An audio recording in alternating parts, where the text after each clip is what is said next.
All right, I think we are live. What's going on, folks? We've already got a couple of people in the chat right here. Vimal Chalvin says, hello, Vimal. Alex, I've already replied to you. Is the topic Lux today? It's not the main topic, but it can be discussed if you guys want to know more about it. Or how. I'm not going to tell you or spoil exactly what it is, but I will give you some more info, maybe a bit of background or history on it and some unreleased details, but I'm really trying to keep this close to my chest until release day. So, but I will try and talk about it as much as I can, if that makes sense. But in the meantime, Ian Chia, what's going on? Hey man, Dyslex gives me a little beer pump. And Clement D, hey, what's going on, dude? So in the meantime, today's a bit of a solo Sunday session. It's Easter. I didn't want to bug anyone by asking them to jump in. I know people are busy. I'm not religious, but I love chocolate eggs, so it's definitely a holiday for me. So it's going to be a bit of a short one today, but any questions you have, jump in. Anything you want to talk about, whether it's cards, coins, rubber bands, visual magic, mentalism, jump in with the questions, and I'll just start answering them like crazy. So, Roland Young, what's up, man? The hint, it has to do with light. So that Lunatic Sage says, Lux, the hint, it has to do with light. Why do you think that, Lunatic Sage? Alex, God, Murphy's best have enough in stock. I'll give you a heads up right now, they don't have enough in stock. Which is kind of crazy. So, not to build hype, but the next batch of stock arrives June or July. So if you don't get it on launch day, you're going to have to wait till then. Love from India, funny shorts. What's going on? I love India, dude. Love it. Favorite country on earth by a mile. David Peace, hi. Hey, man, what's going on? We need to hang out, David. We need to talk over. I want to go on your podcast like you invited me on to and get you on this show maybe. Lord Placebo, hello from Goa. You should shoot a trailer. I would love to shoot a trailer in Goa. A couple of years ago, I had an idea, because India is my favorite country on earth, and Goa is my favorite part of India. Even though every traveler says that, it is like paradise to me. I had an idea for a project years ago, and I hope nobody out there steals this idea, but the project was going to be called 7 Wonders. And I would go to the 7 Wonders of the world and teach and perform my 7 best fooling tricks that would wonders. And India, of course, I think the Taj Mahal is one of the 7 wonders of the world, right? Or the modern wonders of the world, because there's 7 ancient wonders of the world. The Taj is on there, so I was gonna do that, but hit up Goa for a week and try and get down there. So maybe that'll still work. Who knows? Okay, so great question. My views on pre-show work. I don't use pre-show, but I have used it for magicians while consulting on TV. And pre-show is a varying range of different things. But my views on it are, pre-show is great if it's done correctly, to where the point the spectator doesn't know, the spectator that you've pre-showed doesn't feel like they've been had or that they've been set up. Because some magicians will just straight up go to a spectator and say, in one way or another, either tell them exactly what to say, or do something so unmotivated that when they see that being reenacted on stage or called into action on stage, they go, oh, okay, so he just did that. So I don't mind. I don't mind pre-show when it's done correctly. The best kind of pre-show really shouldn't feel like anything. So, for example, a good one, and it's not about self-promotion, but it's just one which I've used in a pre-show context, but not as like a theatre piece, is to use the app Cognito to attain what card they're thinking of, and then dismiss it. So to them, they just think they've looked at photos of random cards, or you can use it with the star sign as well. So they just think they've read random star signs, and then you say, okay, so later on when I ask you about horoscopes, you kind of get an idea of what they are. The kind of bullshit wording they use, but it's important that I just don't know what yours is. And the same for the playing card presentation. You say you've looked at random cards. You can see how difficult it is, to spot cards or count them quickly. You get it right. Okay, so if I ask you later on about cards or your favorite card, you're not going to be caught off guard. In that context, it's good because they genuinely have no idea that you could know what they're thinking. And then later on, when you call upon it, you can say, is there any way I could know your star sign? No. And, you've looked at horoscopes, you've even read some, you can see, then when they bring it up, as long as they truly feel like you did nothing, then you're on the home straight. God, these comments are blowing up today. What's going on? All right. So I can talk more about pre-show if you want me to. Because there's some of it's just really bad. And I've told the story before about this. I seen one mentalist on stage, and afterwards I was at the bar, and he did this one piece which blew my mind, and I won't say what it is. And afterwards, this person that had stood up, and the mentalist had just revealed the thought of information. I was like, what the hell? How is that? That's not real. Like, that's the best thing I've ever seen. Afterwards, they were at the bar, and their friends were like, how did he do it? How did he know? And they were like, this person was like, I have no idea. Like, there's literally no way you could have known. The only thing I did was that I wrote it down on a piece of paper before. And you can see the moment the penny dropped in their head. That is not good. That's not good enough. It doesn't matter who the mentalist is or how much they... And I spoke about this in the next Fooler episode coming up on Thursday. Magicians sometimes will believe their own hype. So sometimes magicians will... If they get a soundbite from a spectator that says, oh my God, I have no idea how he read my mind. I literally have no idea. They'll take that as gospel and think, ha, I fooled them. But 10 minutes, 5 minutes, 5 weeks down the road, they'll go, no, the only way he could have done it was by looking at what I wrote on the... And I think it's not good enough to be able to go, nope, I'm going to take that compliment and run with it. I think you need to really safeguard your magic, especially with pre-show. Sorry, went off on a tangent there. David Peace, drop the religion, keep the chocolate. Yes. No offense to anyone that does believe in Easter, but the eggs are my favourite part, as you can tell. Put on a few pounds. Nigel Quinn says, hey Lloyd, thoughts on the Phantom Act on BGT? I actually didn't see it. I didn't watch BGT this week. As a rule, I actually don't watch Britain's Got Talent. I haven't done for years. Specifically to do with the magic on there. Nothing against any of the magicians on there. It's just really not my style. And, it's just one of those things that the magic would be the only part of the shows that I would like. And it's just not my style of magic in general. So I spend my time doing other things. So I haven't watched the act. I did, however, see a news article, and I read a bit about it, where it's the first time that they're doing this Phantom Act on stage. So I'm going to go and check it out because I don't want to be closed-minded and not acknowledge things because I previously haven't... I'm not a fan of formats like that. However, this year I will say that Britain's Got Talent is primed to be some of the strongest magic coming up on TV. Especially in the UK. I won't say for any particular reasons, but it's being the operators behind the scenes, like especially Russ Stevens, you guys all know, are really coming into their own, and I think they're going to do incredible things for magic this year. So I am going to check out the next episode of BGT or catch up on this week's one, and I can give you my thoughts on the Phantom Act then. I hope that helps. Bunk BMX, what's up? Gillian, hello. Placebo, Lord Placebo, please do the 7 wonders. Okay, yes, I will show you the 7 wonders. I'll try anyway. Okay, Lord Placebo. Somebody says teaser for Lux. I might give a teaser for Lux.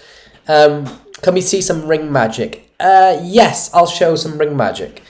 This is, I wish, do you know what? It's one of the rare occasions where, magic doesn't translate well on screen as it does in real life, but there's one part of this effect which is, it has to be experienced live because I'll show you the routine. So I'll show you one part of the routine. This is called Steadfast. I think I've taught it before, or I did it as a release a couple of years ago. It was on my Odyssey disc set, but it's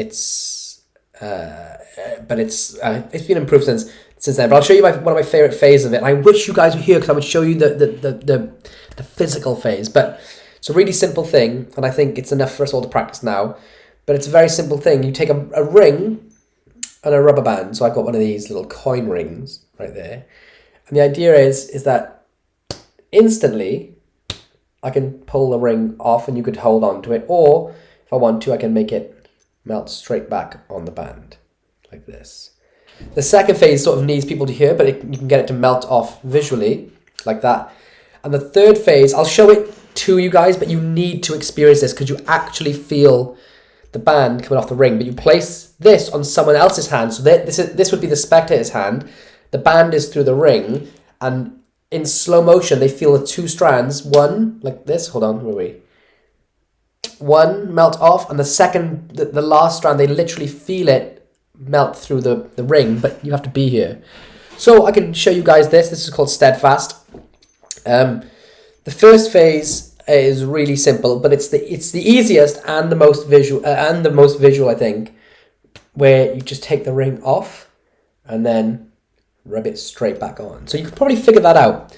We're magicians. We are, in this move, we're telegraphing it to other magicians because it's essentially the JW grip.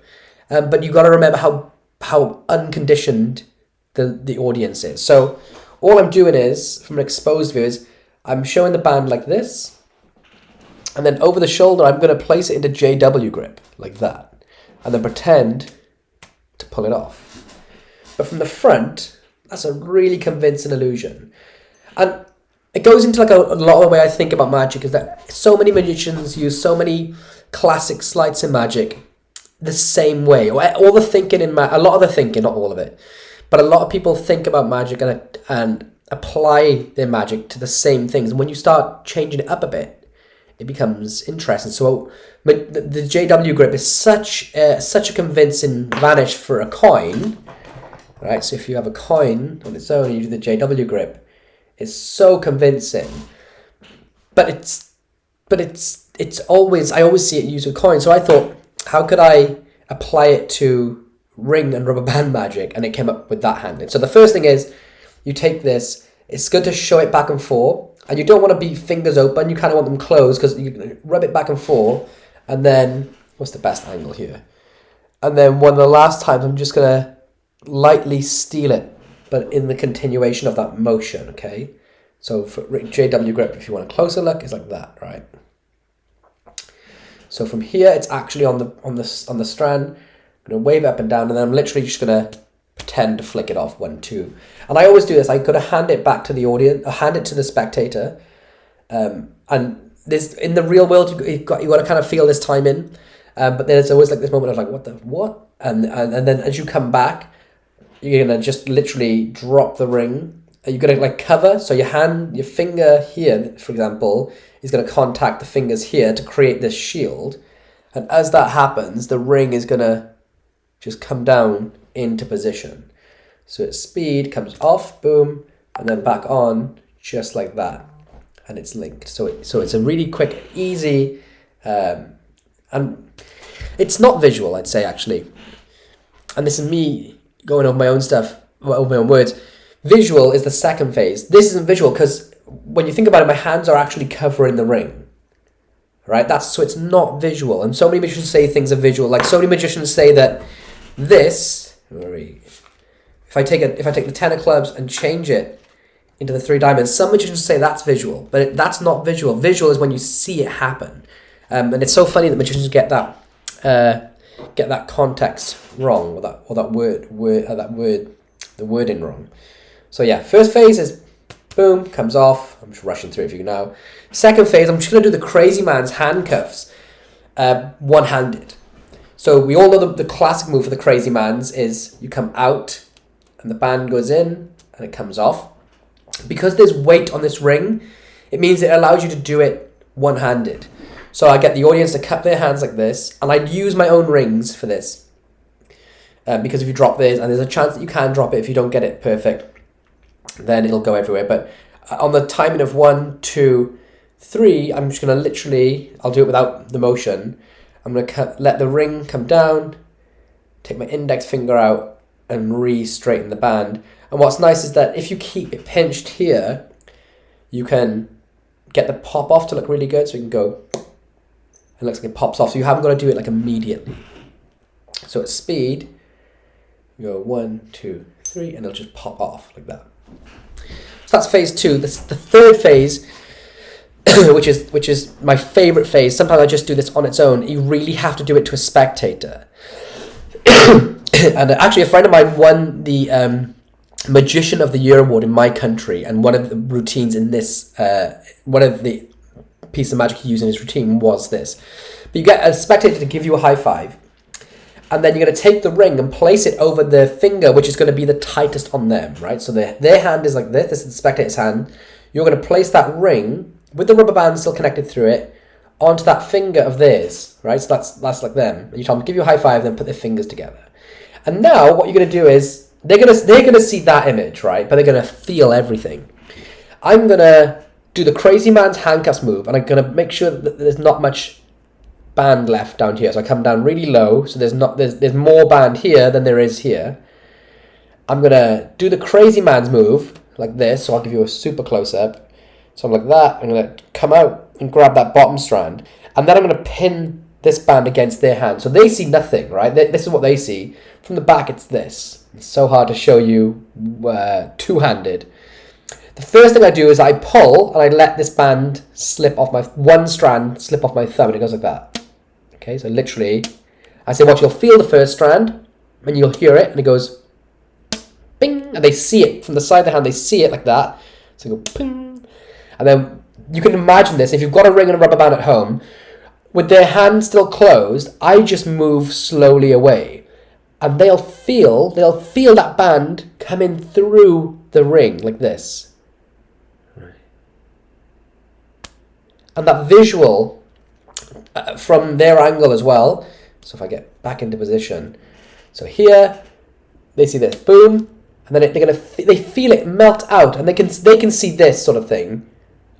And your hands are clean, you're open. They can feel that band melting through, and they hear, and it's left with the ring on their finger, and your hands open and clean. Game over, like total killer. So if anyone wants to see that from the start, really quickly. So you're in this position, you show a ring on a rubber band. Oops, let's try that again. So you're here, you show the ring on the rubber band, nice and clean. You say watch as it melts off, and then they melt it back on. Phase 2 is that it melts off, and then the third phase, you put it back on the ring here, place it on their hand, and then do this from their view. 1, they see that come off, and then 2, it melts off, and it's through. So that's called steadfast. Hope you guys dug it. Sorry, I went on. If nobody wanted to see any ring and rubber band magic, then you're out of luck. So Lord Placebo, hope that answered your question. Hail Zeller, what's up, man? Oh God, the comments just jumped, and there's like a load. Hey, what's up? What's up? I'm good, man. Okay, so Big Ann Bros. Hey, when will you reveal the winner of the giveaway? I revealed the winner of the giveaway on Tuesday's video, I believe. Ian Cheer. Would you prefer to do magic in a casual setting with or without props? Absolutely. Casual setting without props. Without props is my favorite way to perform of all time. And I use it as a good test to improve or try to become more creative. And what I mean is, and I've spoken about this over the last few years, is that wherever I am, I'll say to people, or it comes up that I can do magic or I'm a magician. And people, obviously, the next question is, can you show me something? All of you, I urge you to try this, and only in a casual setting, because I learned a lesson. But say to them, okay, hand me something. And then they'll hand you something, and then I say, what do you want me to do with it? And I try and do magic with whatever they hand me. Now, over the years, I've realized people will give you very much the same sort of objects. And if you have a bank of routines that you can do with those few objects, then you're always pretty much golden. And if they don't give you something, you can always kind of force them. But to be able to have, I don't know, sounds cliche, right? But if you have a coin trick with one coin, so if you can just do coin on shoulder, coin on the top of the hand, coin under watch, that type of magic always blows people away, especially if you can quickly grab a similar coin. So if they hand you a quarter, you make sure you have a quarter on you, so then you can do really good clean transpose. People will hand you that. If you're at a bar, people will hand you a straw or a napkin. I always carry rubber bands. If I don't, you'll always get one at a bar. So if somebody hands me a straw or a rubber band, well, they'll hand me a straw and I'll ask for a rubber band. Then I'll go into Liquid Band by Vinnie Marini. So it's where you take a band. What is the best angle for this? Like that, and you melt it through an object. So I'll do this with a straw, and I have two people hold it. So I'll see if I can show you on camera. But you place the straw through the band like that. I'll have somebody hold the straw this end, someone hold it this end, and nice and cleanly, so you can see, I'll melt it through in their hands. And then you can also do the reverse, where if you get people to hold on to it like this, like I say, watch. So if they hold this end and this end, it'll melt through like that. I also do another thing called bankrupt with a bill. So if they hand me a note or, a note, sometimes a receipt, but a note's better, then I'll do a pencil through bill or a straw through bill. And there's also a good one called Butter Bill by Danny Garcia on his 5, I think it's called 5 project, or it's Garcia Projects. So with rubber bands, bills, straws, I've got a bunch of effects. With coins, I have a bunch of stuff. I always have a few apps on my phone. So I used to use Cypher all the time. I have Cognito on there. And another thing I'll do is that if somebody hands me like a beer coaster, this isn't a cardboard one, but like a cardboard beer coaster, then there's something I can do with that. But I usually set this up in advance and get the topic to get them. I sort of force them to ask me to show them something. So what I'll do is I'll take a beer coaster and set up an angle 0 on it under their drink. So I would tear the corner off and place their drink over it, kind of like this, right? And then when the topic comes up about showing some magic, I'll say, can I use your beer coaster, do this, make it vanish, and then have that reappear somewhere. And that's always a really powerful effect to do when someone's sort of, which feels sort of on the fly. And then I also love a few more things, but Greg Wilson has a great copper silver routine, which just uses one extra coin. So you can be guaranteed that you say, grab me like 2 different color coins. People will grab you wherever you are in wherever country, you'll normally have one or the other on you of the duplicate coin. But I just feel like that sort of magic, and especially if it's like visual stuff too, that sort of magic is the best magic, because in your mind, you're set up, you're ready to go. But with my performance style, when it comes up, when people ask me to do magic, I'm like, I really don't want to, please. Like, I don't have anything on me. I'm nothing prepared. I feel like I'm like just not up for it. I can't do anything. And then I go into like my full set, especially if they got like straws and napkins and everything. And this stuff is like the most visual stuff that I do. And it's all like borrowed, or some of the most visual stuff, but it's all borrowed and impromptu and organic. And from their point of view, they're like, they must think like, holy shit, he's doing real magic, because he had nothing on him. He didn't want to do anything. And now he's melting that straw through the rubber band that the barmaid gave us. And he's making coins appear in places and like all this crazy stuff. And to them, you didn't even want to do it, and you were very underprepared. It's just I think the psychology of that is more impressive when they think about it after the fact, as opposed to rocking up. If I was at a gig and I pull up a suitcase of tricks, I'm like, okay, I'm now going to show you magic, and I just start going in and out on my case and just doing tricks, and it's like, well, it sort of cancels out the magic. It's like, well, all right, you can only do it with those props then. It feels proppy. I know loads of people do that, don't get me wrong, it's just not my style. I went to the Magic Castle a couple of years ago, and there was a magician upstairs, and he wasn't like he wasn't like performing on the sets and the mini parlor shows. He was sitting at a table just like doing magic to people coming in and out of the shows. And he did like 6 or 7 card tricks, and he had this massive briefcase. Somebody could probably mention his name. I don't know. I can't remember who it was. He's an older gentleman. And every time he did a card trick, in front of everyone could see he had about 30 decks of cards, all like little stickers on them with the names of the tricks.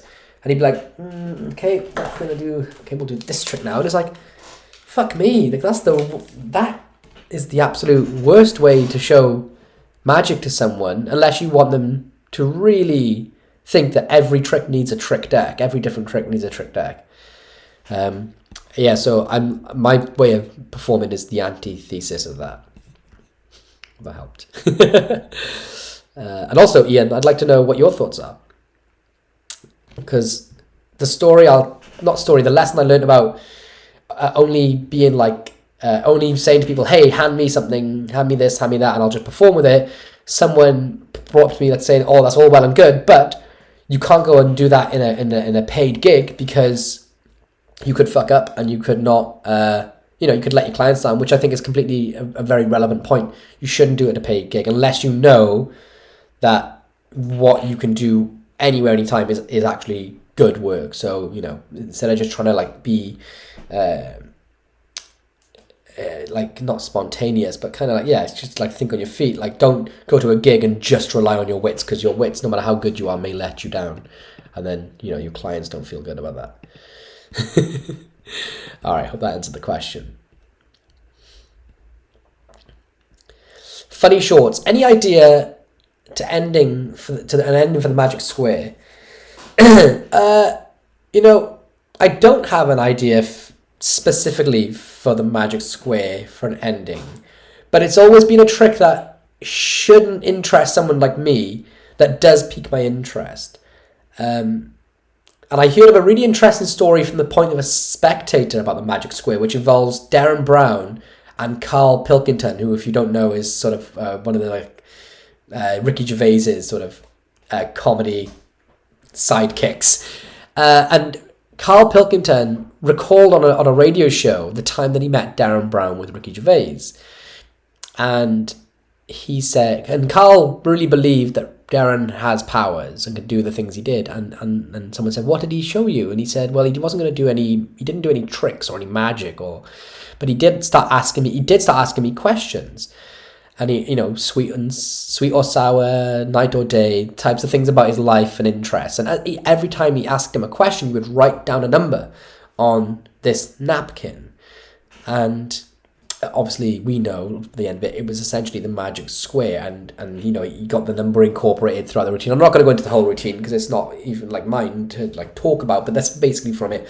And I just love the fact that the way, Darren Brown didn't perform a trick to Carl, but he showed him an interesting, hey, I'm going to do this thing, I'm asking you questions about your life. And it wasn't presented as a mentalism piece, it wasn't presented as a magic trick. And he made it all about the spectator, he made it all about him. At the end, it sort of just reveals, the sort of comes to the Magic Square conclusion. But the bigger takeaway is that he didn't present it as a Magic Square. And it was about a human psychology sort of test, all about the spectator. And I think that's just absolutely brilliant. But I did see an interesting end to the Magic Square, I think, from Andy Gladwin, where he reveals something to do, and I think he's released this, because I remember him showing it at the session convention, where all the numbers on the Magic Square, not only did they add up the correct ways, but if you turned it upside down, the numbers were written like digital numbers, and they could actually work upside down as well and all the other way, which I thought was a fascinating gambit to add to it. And I love taking things that extra mile. I think it can be super impressive. But I don't know, ending to a Magic Square, it would probably be cool to, how crosswords, if you guys know what a crossword is, like a puzzle, they normally have squares and numbers in them. And it'd be great to somehow tie it into that. So not only did the numbers become a Magic Square, but then maybe the numbers, so say the numbers in the Magic Square was so say the numbers go 1, 2, 3, 4. And then you reveal that the numbers aren't just numbers that were predicted for the Magic Square, but they're also positional letters for the alphabet. So you would also reveal a crossword that says A, B, C, D. Obviously not A, B, C, D, but they can be predicted words. So you combine it with a set of word reveals in a crossword, as well as a Magic Square. But the numbers from the Magic Square would be the positional numbers for the letter in the alphabet at the same time. That could be pretty cool. I don't know. What do you guys think about that? Maybe that's mental. Brendan Latkovich. Hey Lloyd, how are you feeling now? Any better or still under the weather? I'm feeling way, way, way better, dude. I was bombed out. I'm one of these people that when I get ill, I lie about it. I'm not ill. I just hide away. I can't stand being ill. I don't try to I'm not I don't get man flu. I'm very much like, nope, I'm fine. And if I was on my deathbed, I would still try and go to the gym. And this time it wiped me out, and that was not cool. But yeah, I'm over it now. Back to the gym, back to training, back to eating as healthy as I can, considering it's Easter. But thanks for asking, Brendan. How are you doing, my friend? Alex, will there be a time to order like midnight on a certain day to be able to buy Lux? Yes, there will be. The number, that time is always, there's always potential for the times to change. I'm not going to put it in stone, but the time of day is consistent with an event, and the event is something happening in the skies. And if you followed the clues so far in the Lux group and on the website, you'll know what that event in the skies is, and you'll be able to find out what time that event is supposed to start. And we're trying to coincide it with that. Watcher 61, keep up the good works, Lloyd. Thank you so much, dude. Punk BMX, any idea of pricing on Lux? Do you know what, Punk BMX? I actually don't know the price of Lux, and this is a genuine answer. There's a few things to take into consideration with it, but that's not my field. I do almost everything with the product, from obviously creating it, designing the packaging, the trailer, the editing, almost entirely everything. But the price is not something that I have any control over. But hopefully, the lower the price, the better. Mr. Reece Mysteries, which is the best. By the way, guys, Mr. Reece Mysteries, is that or is that not the best name ever? I think either his first name or his surname is Reece. So Mr. Reece, like Mr. Reece, fucking genius. Good afternoon, buddy. Good afternoon back to you.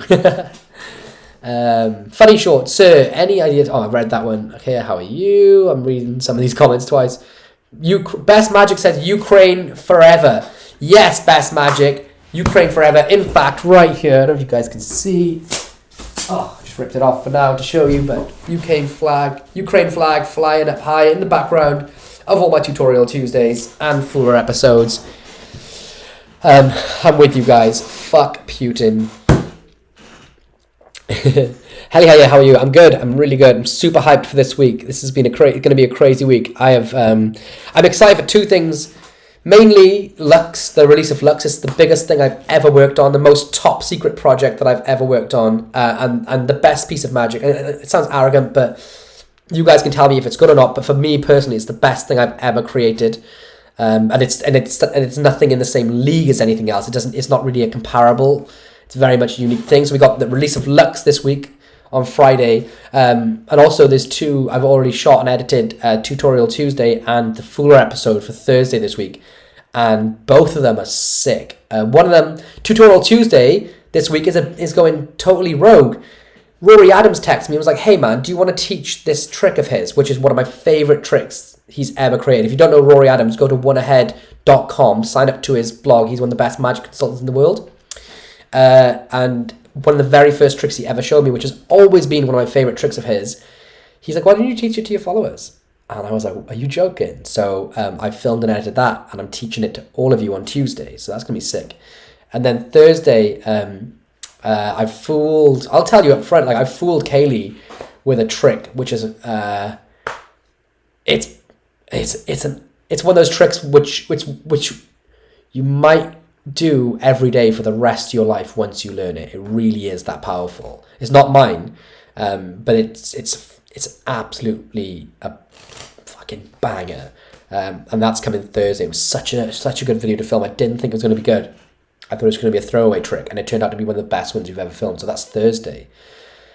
All right, so I'm excited for you guys to see the videos this week. But then we're going to jump into Lux on Friday. The Magic Corner says, hey Lloyd, great to see you. My nephew loves the Cognito. Was wondering, how do you upload to the library so others can use the routine? I will tell you this right now. I think you go to apps.murphysmagic.com, and then you click on Cognito once you log in, and I think you can upload it to the library there. But I do need to refresh my memory on that because I haven't tried to upload to the library for a little bit because I've just been snowed under with Lux. But I think that's the way you do it. apps.murphysmagic.com. Click into, obviously sign in, click into Cognito, and go through the motions. And if not, I will. You can show them to the group, and I'll speak to Josh and get it uploaded. N. Clemente, you could do a reaction to the Britain's Got Talent thingy. Guys, I will be totally up for doing a reaction to the Britain's Got Talent Magic. Would you want me to do that? Would you guys be interested in me reacting to Magic? I'm always worried because I don't know if you guys only want to tune in to just hear me talk about magic tricks and secrets. Because there's so much I could talk about in the world of magic, like we all could, and I don't want to feel like, you know, that my opinions or views are of any interest or should be listened to. But I would totally do a BGT reaction video of the magic on there if you'd like me to. So just let me know. Someone suggested that I should do reactions to the Reddit, some of the magic that goes up on Reddit, which would be pretty cool. Would you guys want to see that? Alex Bow says, I don't think Easter eggs taste the same as when I was a kid. I don't think they do either. And I don't think that chocolate is as thick in the Easter eggs these days. More specifically, they don't... Remember sometimes they would put like the crunchy biscuit stuff, like if you had a Ferrero Rocher... Oh, actually they do it for Ferrero Rocher, but not all chocolates. Where they'd put parts of like the chocolate in the thickness of the egg too. You can tell that I'm still kind of chubby, but former very fat person. Dr. Dawn says, so you told me on Instagram to come here and ask questions. So first question, thoughts on hash browns versus home fries? Oof. Hash browns all the way, dude. Hash browns all the way. I think. Home fries are never really that good for me. I don't know why. Maybe I'm not. I don't cook my fries in oil. I have an air fryer. If I do ever, I really actually don't eat, for a British person as well, I don't eat chips very often. And yeah, even though I look like I do. So for me, it's all about, piping hot crispy fries out of the house. Hash browns are banging, man. I love hash browns. That's the best question so far. All right. Gert Grusen says, good evening. Good evening, man. Is that a German name? I see there. Ian Shear says, would I prefer to do magic in a casual setting with or without props? I've answered that question just now. Alex says, BGT is on tonight as well. Oh, cool. Well, maybe I'll get a chance to watch that. I think I actually will tonight. I'm not gonna stay around for 3 hours on this Sunday session. Dr. Don, also hi back. Brazen Magic, long time listener, a long time watcher, first time commenting. Happy chocolate eating day, everyone. Hell yes, welcome to the shenanigans, dude. Happy chocolate day to all y'all as well. It was my mother-in-law's birthday today, and she was born on, I call it Easter egg day. So she was born on Easter egg day like 62 years ago, and has never fallen on Easter egg day on her birthday ever since. So it was very much celebrating Easter egg day today for her. Gert Grusen says, did you call it the JW grip? Yes, I did. So the grip for the ring is the classic JW grip. Where's my camera? So if you know coin work, then you'll know that the JW grip looks like that. All right, and you can show it and then whatever, make it come back. And that is going like this. So you clip the coin and place it up into JW like that, and it looks empty. So I'm doing exactly the same thing with a ring. The beauty is using two hands means you can get into it with ease without having to do all the finger rolls. So from here, and the exposed view is I'm just going, stealing it. And that's a good look for anyone that wants to get it down whilst we're watching the video. JW grip. Okay. You can also make it like visually come back, but I don't like that. Viranth Ranjan. Hello, greetings from India. What's up, India? My favorite country on earth, as I keep saying. Do you like, so from Dr. Don, do you like JW grip stuff with non-coin objects? So, yeah, I mean, like with the ring, I like it. I also like it with you know, you can do it with things like bottle caps if you're going to do a coin in bottle. But it's nice. It's nice if, like, for example, if you're going to do it with a bottle. Let me see with my camera. I've seen some nice people doing the JW grip inverse. So instead of doing it like a vanish up here, if you're gonna take it and like throw it in the air, obviously a bottle cap like this is too thick. This is an ultra big one. Let's use it in the context of a coin, like this. So you can look like you're gonna throw it in the air and then catch it. So if you use it with other objects, for example, like a slightly smaller bottle cap, if you're gonna do like a coin and bottle, you can get this really nice, clean visual of it going in like that if you're going to drop it from somewhere.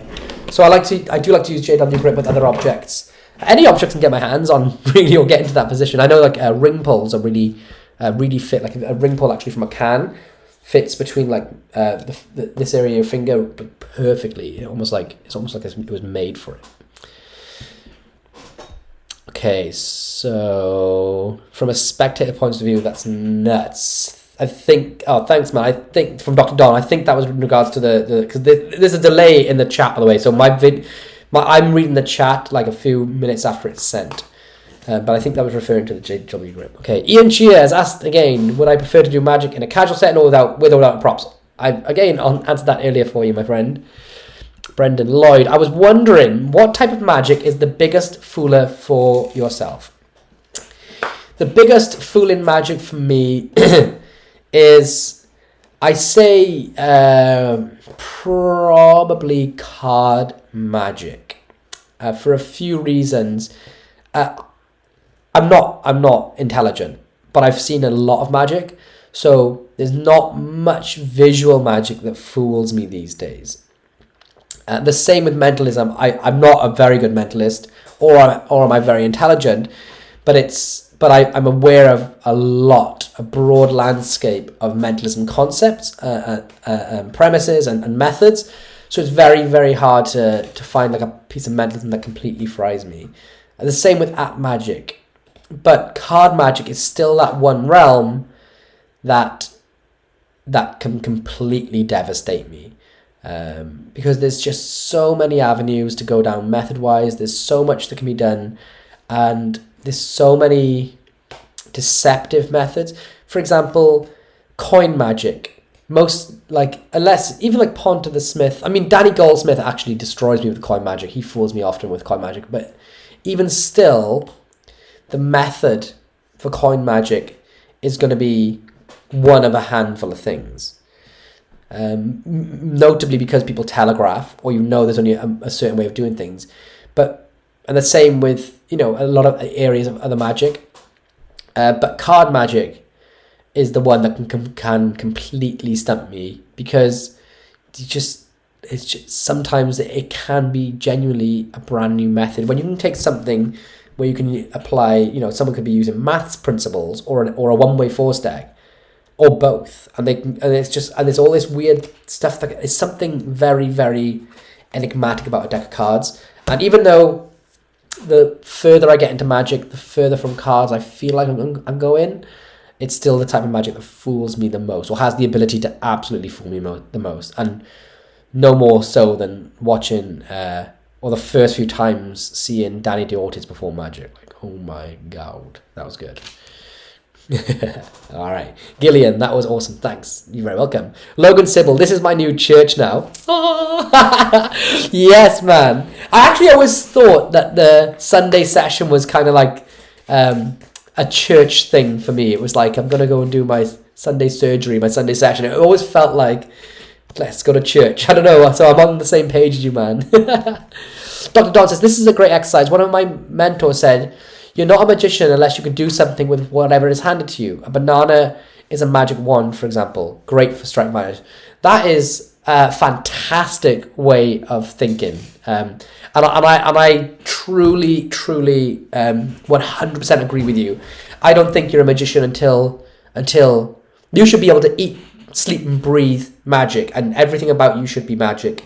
And you're not a magician if you can only do magic with a prop that's handed to you, or if you can only do magic with your special deck of cards, or just if you can just do apps and things. A magician should be able to just anywhere, anytime do magic, and I don't think you qualify as one until you can. And I've always taken pride in that, whether that's like unfounded or not. I've always taken pride in being able to, obviously when I got to the point where I could perform magic anywhere, anytime, I've always taken pride in being able to be like, yes, like it's not so much pride, it's more like you feel bulletproof or you feel like a superhuman. I was actually saying this to someone the other day, that just being able to rock up anywhere and do magic with anything, it's kind of like this amazing ability to, if you want to, like just blow the roof off a building, that you're in, or, you can entertain a crowd or give someone a special moment of silence. You can do anything you want. You have this power to be able to create any moment that you want because you're a magician. I say you're a magician because you can now do something with something. Anything with anything. I don't know. Yes, but totally with you on that one, Dr. Don. Very, very, very wise words. And as Dr. Don said, it doesn't matter what you do as long as you do something with it. Exactly. Alex Bow, can you do copper, silver, brass? I've never ever done copper, silver, brass, but it's funny you asked that because I was about to sort of work on an idea that I've got for something like copper, silver, brass that would fit my style, and I think potentially, if it's a unique creation and it hasn't been done before, I would teach it to you guys in time, but I have to start work on that. Yes, I'm Justin. So curious about Lux. Dude, I'm not like not giving away details about Lux by the way to people to generate hype. I think like if you want something, the hype's regardless, because when it comes to the trailer, either you like it or you don't. The hype's not going to convince you to buy it if you don't want it. It's just we're just not giving away the details or trying to keep the details under wraps as possible, mainly because unfortunately I've had more than one effect stolen from me and sold before release. So a big part of that is to stop people taking this or the concept of it even and selling it or making their own or just like flat out exposing it before it's released. And secondly, I kind of want I want to be there for the moment that everyone else sees it at the same time. So I want it, I kind of want to just be involved with it when it goes live, and I want it all to be right. Like the trailer's not 100% finished yet, so the deadline is Friday, and I'm gonna, I want to be there for that and do it the right way. So I will, obviously, as it gets close to Friday, more and more will be said about it. But I just want to do it right. I'm not trying to be a tease just for the sake of hype. Like there's genuinely reasons for this. So yeah, I hope you don't mind that, guys. Greetings from Poland, Adam Ostrowski. What's going on, Adam? I hope I said your name right. Any advice for a beginner on how to get first gig? P.S. I love your tutorials. Could you do a tutorial for the cross-fold bill vanish done by Blaine on the Magic Way TV special? So I don't teach other people's magic on this channel, and that's not my trick to teach on here. So I'm not going to do that, but I would be more than happy to show you a different bill vanish that I don't think I have one specifically, but I can create one for the channel and teach that to you, because I think ethically that's okay to do. But as a beginner in magic, we shouldn't teach other people's magic. And I believe that effect is an Azzy Wind effect. So I'm not going to teach it, but I would be open to creating specifically a bill vanish that you can learn. And I'll try and make it as visual as well for you guys. I don't actually think the cross-fold bill vanish is as easy. I think the routine Blaine uses. But the cross-fold bill vanish, I think I might have read it in somewhere like a Martin Gardner book many, many years ago. But someone could correct me if I'm wrong. But any advice for a beginner on how to get a first gig? I don't do gigs, man, so I'm not the best to give advice for gigging. But I do have a piece of advice in general, which is how to get anything you want. I am a firm believer in face-to-face or over the phone, but really I'm a face-to-face sort of person. I'm no good at messages. I'm no good at texts. Not that I'm like one of these people like, oh, I'm no good at technology. I commit. I communicate to people. I'm a human person. Like I need that interaction with people, and I find that if you create a human interaction with someone, then you can generally, that's much more beneficial to you. So, for example, if there was a specific bar that you wanted to get a gig in, I would go there, and I would perform magic to the manager, but I wouldn't make it like a formal thing. Whereas, like, I'm looking for the manager, can I perform magic to him? I would do this thing where I would try and, like, casually introduce myself or bump into the manager and start up a dialogue, and then let it come about that I do magic, da-da-da-da. And you want to get to the point where they're almost begging you to perform. And it's funny, a very, very good friend of mine, a very popular person on the internet, uses this technique a lot for certain people that he wants to meet, where he will actively create these moments of like, oh, didn't know you were sitting there, sorry pal, nice to meet you, I'm so-and-so. And like, oh, cool, oh, hey, I've heard of you, nice to, wow. And then get into this organic situation. And I'm a firm believer in that, is that just trying to, create these openings with people in the real world, and then getting them to ask you the questions, like, do you want to do a gig here, is a fantastic way of networking, as opposed to making things all official and formal. And I actually said this to my wife not so long ago, or before the baby, like 2.5 years ago. She wanted to get a job, and the market for like jobs in this area, there was no work going. It was like everyone was like applying, nobody was getting work. So I said to her, I said, look, what are you doing when you apply for a job? Well, I'm sending, I'm going online and I'm writing the job application and I'm sending it in. And I said, well, there's no way you're getting the job. And she was like, why? Like my like CV, we call it a CV, but her resume, she's like, it's a pretty good resume. And like I had designed it for her. So it looked boss, or like, objectively boss.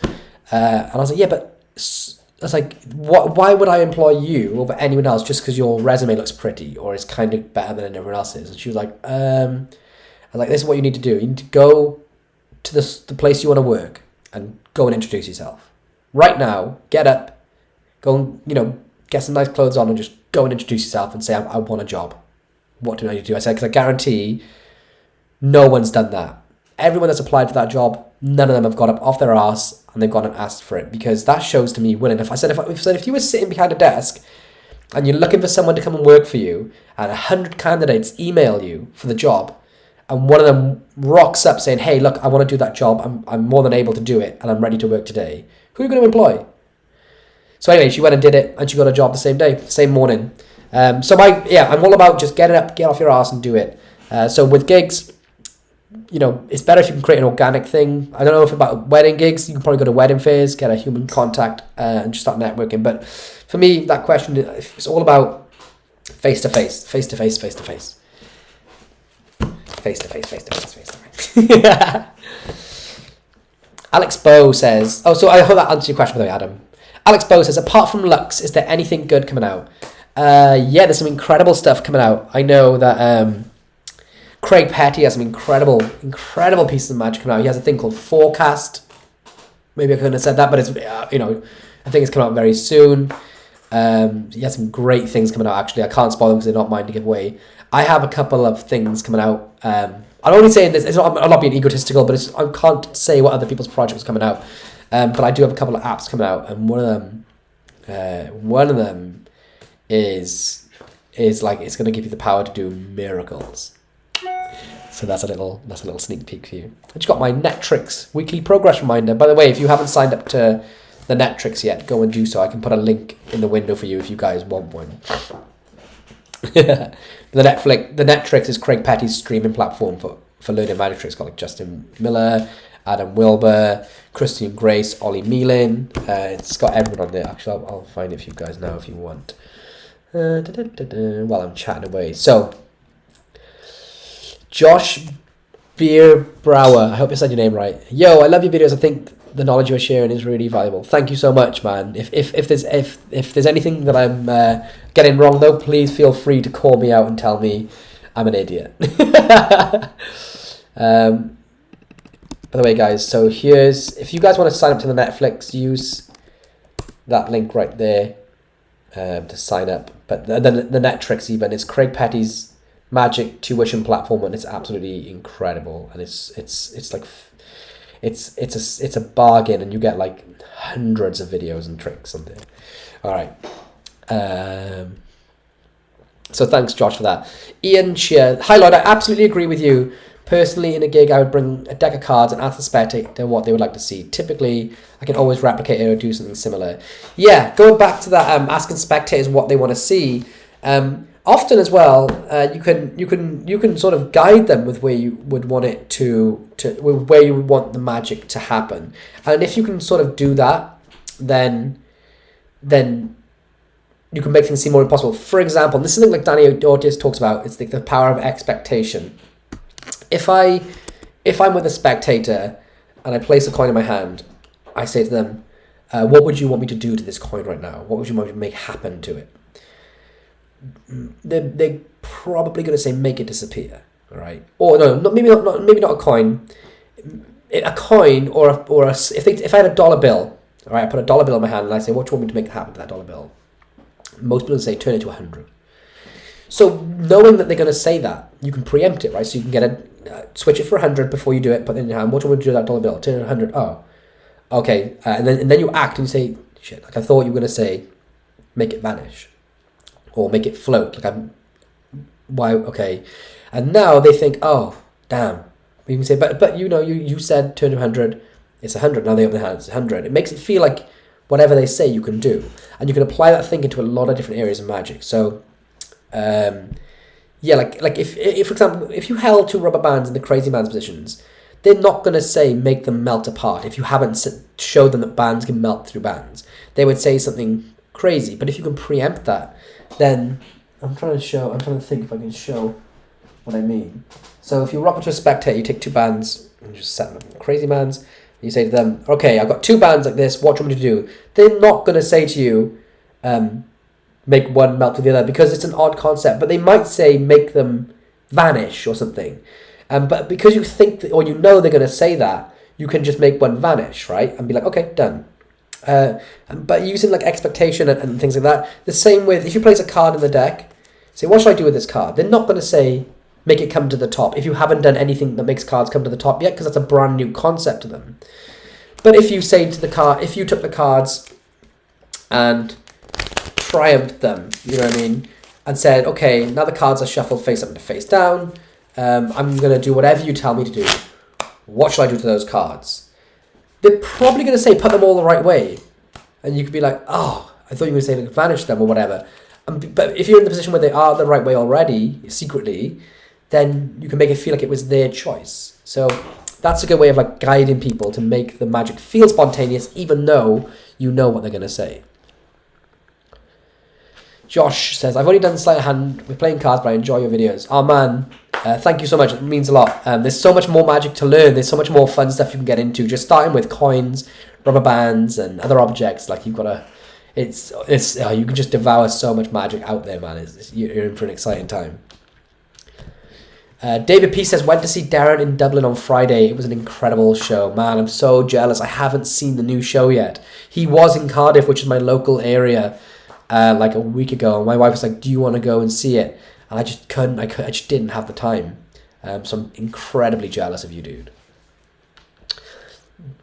Connor Rebuck says, happy Easter. Happy Easter to you. I hope you ate loads of chocolate. B, could we get a teaser for Lux? Man, could show a small teaser for Lux, maybe.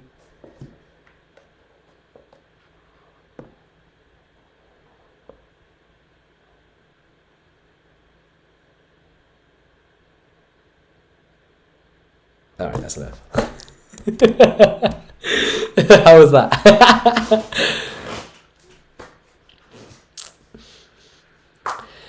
Gruson says, what child trick has impressed you the most? There are some tricks that are aimed for little kids to do that are still pretty cool and impressive. Is that for children to perform or tricks to do to children? If you specify that, then I'll come back and answer the question. Dr. Don says, please say the event is a bat signal. I wish it was the bat signal. I actually started watching the new Batman film last night, and I say started because I got around the halfway mark, and then I could not stay awake because I'm old now. Brendan Latkovich says, I'm doing well, Lloyd. Also was wondering when you will reveal the giveaway for the Odyssey DVD. Also was wondering if you have any unique forces for selecting a card that you really only I use. Unique forces for selecting a card. I use, this isn't my one, but I use that number 9 force quite often because it feels so incredibly fair. For those of you that don't know it, if I'm going to force, say, the Queen of Hearts. If I'm going to force the Queen of Hearts, then I can do it like this. And this is an old thing, but I just don't see many people using it. So someone's going to name a number between 10 and 20. They're going to deal to it, and then they're going to deal to the digits of that number as well. And I'm going to force the Queen of Hearts on them. So I'll show you what I mean. I'll use Siri to name a number between 10 and 20. So name a number between 10 and 20. So Siri says 17. So we'll take the deck and we'll deal 17 cards. 1, 2, 3, 4, 5, 6, 7, 8, 9, 10, 11, 12, 13, 14, 15, 16, 17. And then they're going to deal the digits. So there's a 1 and a 7. So they'll deal a 1 and then they'll deal a 7. 1, 2, 3, 4, 5, 6, 7. And then they would look at this card and not show anyone, okay? And the card they've dealt to is the Queen of Hearts. And that will work with any number between 10 and 20. Or you can go up to other numbers as well. There's more on that. But the way that method works is self-working. Obviously, I don't do it as boring as that. I add a presentation to it. But I don't know whether I'll use the 3 diamonds face up. All you need to do to make that work is to place your force card 9th down the deck. So there's 1, 2, 3, 4, 5, 1, 2, 3, 4, 5, 6, 7, 8. So look, the 3 of diamonds goes there. So let's say they name the number 14. And the 3 is always going to be 9th down in the deck. So 1, 2, 3, 4, 5, 6, 7, 8, 9, 10, 11, 12, 13, 14. Then they deal the digits. 1, 2, 3, 4. And the 1. And then the card that'll be there is theirs. So yeah, that's one that I do. And another card force. Is this a question for specific cards in the deck or just like other forces like that? I do the crosscut force a lot, which I know it's one of those things that as an amateur magician, it fools you. Then as a middle skilled magician, you turn your nose up at it and spit at it because you think you're too good. Then as you get more advanced in your career, you realize it's the best force ever created. So I do that quite often. So there's that. I'm trying to think. I published a force, or well, no, I had this idea for a force of something that Pete Turner used, and actually I'll try it on you guys, but this is probably not going to work. I haven't done it for a long time. So everyone in the chat can answer their card below, and then in a few moments I'll reveal the card that I was trying to force. But I have to think about the word on this because it's so old. But I'd say imagine you're outdoors and you're in a place where you can clear your thoughts, right? So you're not in like a city, you're out in the open, and you look to the sky and there's some clouds. What I want you to do is imagine a card forming in your minds from that cloud. So imagine the value and imagine the suit, and then just lock that in your mind. And when you've got that card, comment down below. And beforehand, I'll take one out of the deck. And I think I'll be off by 1. But comment that card down below as that happens. Okay, so I'll take this card out. I'm trying to think of the best place I can put it. There. Like this, maybe. Not going to work. Can you all see that? Let me see if you can see that. So start commenting your card down below, and in a few moments. I'll turn it over, and if some of you got it right, then great, and if not, then we'll throw it away. But that was a long time ago. I wonder if anyone uses that. Cool. So yeah, I'm trying to think. Do I do any other card forces? I probably do. I'm better at thinking like as I'm performing, but hopefully I'll try and think of some more now. Card Shark Theo, hi, how are you? I'm doing really good, thanks, man. How the devil are you, Card Shark Theo? Chris James Magic said the Justin Miller podcast was truly amazing. A must listen for everyone. Lots of firsts on the episode. Yeah, man, I was so pleasantly surprised by the Justin Miller podcast on the Magic podcast with me and Craig Petty. If you haven't done so, I think the link is in the description below. We got a drink right here. I was what a hero. Alex Bow, can your missus do any magic?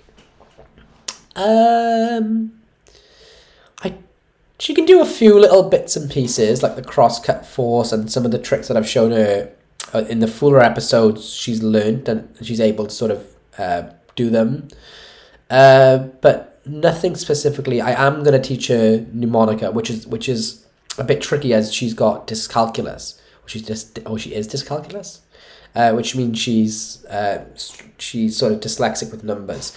But I am going to teach her that when we find time one day when the baby's not around, and I will and then use her as my stooge everywhere I go. Martin Law says, hello Martin Law. Flora says, I really hope Lux will live up to the huge hype that was created for it. I really don't want this to be a letdown.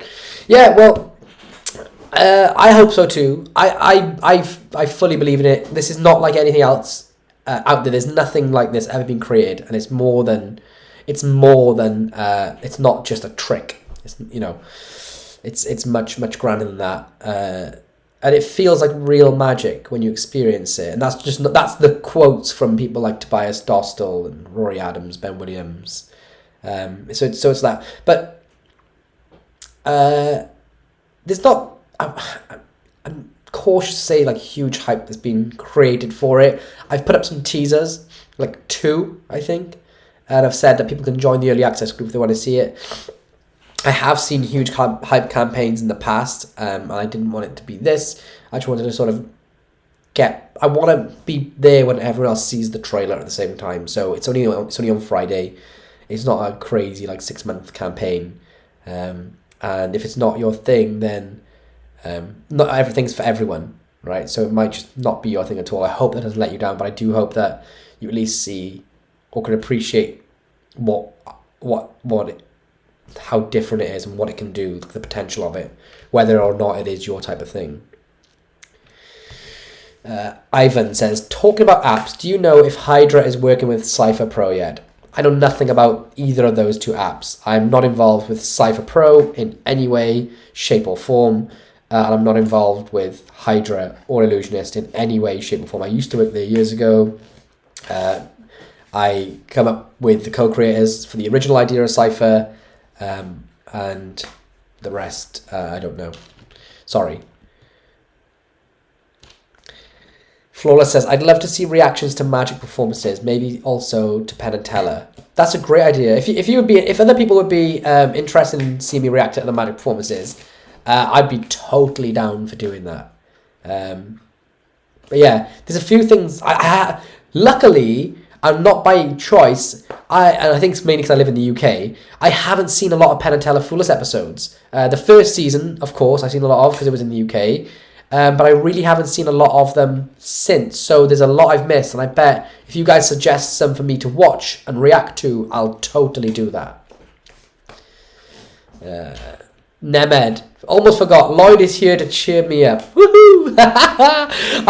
I'm happy to cheer you up, Nemed, my friend. Although I thought I'd normally make you miserable, but I guess it's because you hurl abuse at me, and I take it. Like the sheep, you're probably going to say. Brazen, I know Murphy's are stocking it. Will UK StockX have it? I can't wait for American shipping. Well, it's a Murphy's product, so it'll be in America before the UK, only because the American stores are physically closer to the Murphy's warehouse, so they'll receive it first. So that's probably going to brighten up your day. I just don't know if there's going to be many left in stock. Anyway, Great Gruson, no, it's a Swedish name, or name, and name. It translates to Oatmeal Gravelson. I love that name. Oaty McOatface. Sorry, dude. Hi from the Ukraine. Woo! Hi from the Hi back. UK flag right here. I can't pronounce that name though because I don't understand those letters because we don't learn them in the British alphabet. But if you can tell me what your name is in something I can read, then I'll give you a shout out, man. Gillian, happy Easter to all. He has risen. Amen. B, you love them cards. I do. Watch these ones. The cherries. Yeah, the cherries. They just feel so good, man. Lance Bowen. Hi, partner. Hey, Lance. Oh, it was good to see you, Lance, man. The other day, we didn't get much of a chance. Lance, don't please, if you're in the comments, Lance, don't tell people what Lux is just yet. But, yeah, Lance actually seen that in person in our local Magic Society. I hope you liked it. That's the secret thing I've been working on for years. Dr. Don, question number 2. This one's magic related. Best rope magic you've ever seen? Best rope magic I've ever seen. Who's the guy's name? Alex or Axel? He's a young kid. He did FISM. Someone please throw his name in the chat. I think his surname begins with an S. And he does a ring and a rope routine where the ring goes in and out the rope. It was so good. So good. What was the kid's name? Please, I say kid, that's really rude of me. The person's name. Please, someone remind me. I'm sure his name was Alex something or Axel something. I'd love to know, but that was the best stuff. Yeah, that was the best rope. Most memorable. A lot of it blurs into one. You know, a lot of rope routines are very samey, so that one stood out to me, and it was really good. Mark Black, hi back. Kevin Dean, love Sunday sessions. Mate, we're all about the Sunday sessions up in here. Up above. All about the Sunday sessions. Drop me a like on the video so I can see how many of us are watching this now. I don't know if that makes sense, but hopefully I'll know how many of us are live if the likes go up now. Greetings from Spain. Whoa, that just jumped loads. Hold on. Okay. Iago Babel. Hello, greetings from Spain. Woo! What's going on, Iago? I love Spain. What part of Spain are you from? Brazen Magic. If you're willing to teach a money trick, do you have a bill change already up? If not, will you teach? I will teach a money trick. I will teach a bill change on the channel. I don't have one up at the minute, but I will. I've been thinking about creating a new bill change recently, so I will create one just for us on the channel. For all subscribers. So, question number 3 from Dr. Don. Why did you inflict blind man's bill change on us? It's so deviously evil. Thanks, man. Thanks. I don't know. Do you know what? It was again, like, I don't know if you listen to the channel much, but what we all try and do, what we try to inspire in the creations like that I come up with, and all of us, I hope, is that we go against the grain and we try to do magic differently than what everyone else does. There's so many build chains that just look the same, and there's like 1,000 different build chains released that all use a thumb tip, that all do the $100 bill switch, and they all think they're all different. And my thinking on it was is that it was not just trying to be different for the sake of being different, but it was being different to show that it can be done differently, and it can be done objectively well. So, I know it's not for everyone, but it did do really well. So I wanted to just show that, like, sometimes changing the way you just think about how it looks. Like, people are so used to bill changes either being done with a full bill that, like, you wipe down like the T-fold, or you fold it up into a tiny little square and then you unfold that tiny little square. Now it's a different bill. That essentially is the 2 ways of thinking about bill changes, right? Or I think some people are so creative and have so much talent, they just get hung up on the first step. So for me, because I don't think I'm very creative, but I know there's people that would take. I think sometimes I can just introduce a concept that people much more intelligent and smarter than me could run with and create really good pieces of magic with. But I think sometimes people are just stuck on that first hurdle, which is, okay, I want to create a build change. Okay, so I know the two ways of doing build changes are having it like this or folding it up. So I'm going to create one that looks like that, but it's going to be really good. And I think sometimes you should think, actually, I'm going to throw away the textbooks. I'm going to get rid of what everyone else does because everyone else does it the same way. I'm going to think, how would I do a build change if I could see the front and the back at the same time? Well, how would that look? Well, how could I see the front? How could I show the front and the back? And well, if I want, I'd fold it like this. Okay, cool. And now how can I make it visual? Well, I would do it like this, this, and that, and then go from there. So it's kind of like how the blind man's build change came about, sort of thing. And also, I do think that the idea of seeing front and back was something from Steve Haynes with a Paul Harris release. So I don't think I was the first to do the front and back concept in general in Magic. I do think it was Steve Haynes. I'm going back years ago, so I might need to be corrected if I'm wrong. But it's just that thinking, basically, of like taking the standards and just throwing them away and creating something different. So I hope that answers the question. Sean Devine, yo Lloyd, yo Sean, what's up, man? Joseph Ball, I've been feeling sick this week. Oof, what's going on, man? Are you feeling better now? Please don't say it's what I had. I lost 10 pounds through the porcelain throne, my friend. Adam says, thank you for answering. It helps a lot. Cross, fold, build, vanish is in Tommy Wonder book. I know the method, but the handling is complicated. Okay, I'm with you, yes. I thought it was, I didn't think it was I didn't think it was as easy. I know it was part of the routine. But I wonder if it's Tommy Wonder, if it is Tommy Wonder's method though, because I do think it's older than that, but I'm not sure. Unfortunately, I don't do it. So I don't.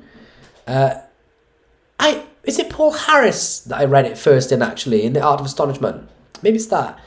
I don't do the vanish, so I can't give. I would love to give tips on it, but it's you're probably better than me at it. Alex Bow, yes, your social media work definitely need looked at, or you need a PA. I sent you an answer to a Magic podcast question about Putin weeks ago. I don't think you've ever seen it. I'll run your accounts if you want to give me a job. Yeah, no, dude. The Magic podcasts, we try our best to get to the questions, but there's a lot. It's all over the shop, so we'll try.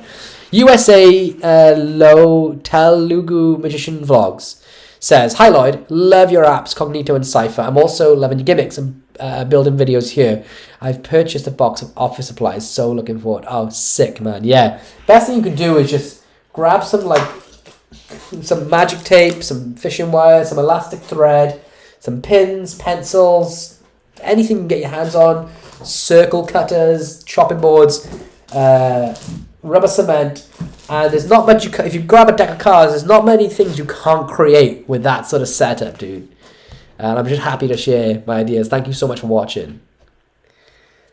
Amit Beniwal says, please give me a deck, please. Okay. I could try to give you a deck. Any mentalism idea? So Floodrick Pal. Any mentalism ideas for Quiver Wallet? I use Cypher serial divination on a bill already. Looking for more clever ideas like that. Oh, thank you, man. Well, that was the idea that I came up with for Quiver and shared with people. I love to use it for my favorite one of all time with the Quiver is to do it with a lottery prediction. So I give someone some money. I tell them, go into the store, go and buy a lottery ticket, but get we call it a lucky dip in the UK, which is a random generated set of numbers. So they don't pick the numbers. So take it before either of us look at it, fold that up into a square, bring it out, put it in this pouch, put it on the table so it doesn't get wet, and we're going to do this effect. Then I have them generate a number, and I say, go ahead, take out the lottery ticket that you bought. None of us know the numbers, and then have that match. I love doing that with it. I think it's super, super powerful. So that's my favorite way of doing it. For mentalism. What other things can you do with it for mentalism? I did actually have a shed load of ideas for mentalism stuff with it. Another thing you can do is if you take a newspaper and if you tear up squares of that newspaper that all have like small words on, but you can find a long word on multiple different. So say the word is helicopter. If you can find the word helicopter on a bunch of different parts of an article and tear it up into loads of little squares, like 8 little squares, and then make sure that's the only long word on each piece of paper, then put that in your quiver. Have someone take a newspaper, or you can do it with a dictionary or something, or a book even. Like a book, if you found somebody's name in a book, then you can. That's easy to force. Or but as long as it's a word that's longer than everything else, then you say to them, take a newspaper, tear it up into like 8 little squares, place them in here, sit on them, do something to create some time misdirection. Then say, now take them out, take out one of the pieces, and just remember any long word on that piece of paper, put it back in, and again, or they can actually keep it out as you pull the rest of the other ones out. But now they're all back to the old ones. And then those pieces will, then you can predict the word. So using it basically for a book test. So yeah, that's a way of using it for mentalism. The idea with the quiver though is that it should always be the vehicle to the end of the effect. It shouldn't be the end of the effect. So it should always, like, for example, that quiver should just be in play for a moment. If you're using the lottery ticket, they place it in momentarily, way towards the beginning of the effect, and then it comes immediately back out. So it's almost like you try to get rid of the thought of that quiver ever being in use at any moment, as opposed to some people using it for like the visual changes, or it becomes the end of the routine. Whenever you're going to use it to like switch, or you can even use it for peaks in a way, and forces, then you want it to come in and out of play as quickly and as imperceptibly, I can't think of the word. You want it to come in and out of play as quickly and as unnoticeably as possible, to the point where they almost might forget there was ever in play. Okay, so Born into Malice YouTube says 4 of clubs, and then Alex Bow says you need to get Craig to teach your missus a trick, then she can do a fool him video. Yeah, I could teach her a trick that could fool him. Gruson says, regarding the kid trick question, tricks that are aimed for kids to perform with a child is the magician. Okay. I don't know. Well, there's one trick that I was shown as a kid, and that I show to children that are of age that can perform magic, and it is literally writing down the name of a playing card or drawing a playing card and placing it somewhere, and then doing a crosscut force, and you won't believe how many adults get completely destroyed by that. The other thing that I learned at a certain age was where you... I just dropped all my cards. Where you take a card... Let me see where my camera is. You take a force card and place it under your wallet with some cash in there. And then you get someone to shuffle the deck. They deal down and stop anywhere, and then you say, look, I'm gonna take the money out of my wallet like this. I'm gonna bet you the money that I find your card, and then you show them that it matches the card in some way, form, or shape like that. That was one of the first tricks that I learned when I was young. That was a good trick, and I show that to kids, and I get them to perform it if they want to show their parents, and it's one of those things where their parents are like, okay, I don't know how you did that. Okay, so David Peace, Magic, Joseph Ball, Michael, Lunatic Sage, Gillian, Mix of Tricks, Great Gruson. So we got the first 2 in, the first one actually, probably 4 clubs, then 2 8 of clubs, 3 of diamonds, Jack of diamonds, 5 of hearts, 7 of clubs, Jack of clubs. Let me see if there's any more guesses in here. No, but David Peace and Joseph Ball were the ones that got the closest. I said off by 1, and the prediction is the 9 of clubs. And I haven't done this since Blackpool 2000. Whenever Pete released Psychological Forces PDF notes, Blackpool 2017, I want to say. So I should have been more towards it. But when you say look up into the clouds with a clear mind, people will think of the clubs, and normally they think of the 8 of clubs because it's that similar shape to a cloud, like a Toy Story shaped cloud. And I always throw the 9 out, even though I know the average one is the 8 of clubs, and that's why I said I'm going to be off by 1. I just always feel like it's better to be there. But you'll notice a lot of people said the club, so you're always going to be more closer to hitting the clubs. Obviously, if I practice this more, I'll actually try this on a wife test to show you guys, and if she gets it wrong, then fuck me. But yeah, I should have, like, it's an old thing, and I haven't done it for a long, long time. But you can get it to be a lot more certain. You can be a much more better hit with it.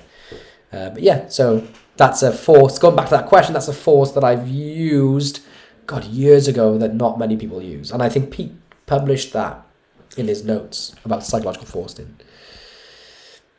Review says, Cloudbusting Secrets is a great read for making cards appear in the sky. I think I've read that, actually. Cloudbusting's a very interesting phenomenon. Edwin Todd says, trust me, bro, Lux is dope. Edwin actually has Lux. And, yeah, don't say what it is, but you can, I don't know, put your thoughts in about, like, how you felt, maybe, and be honest.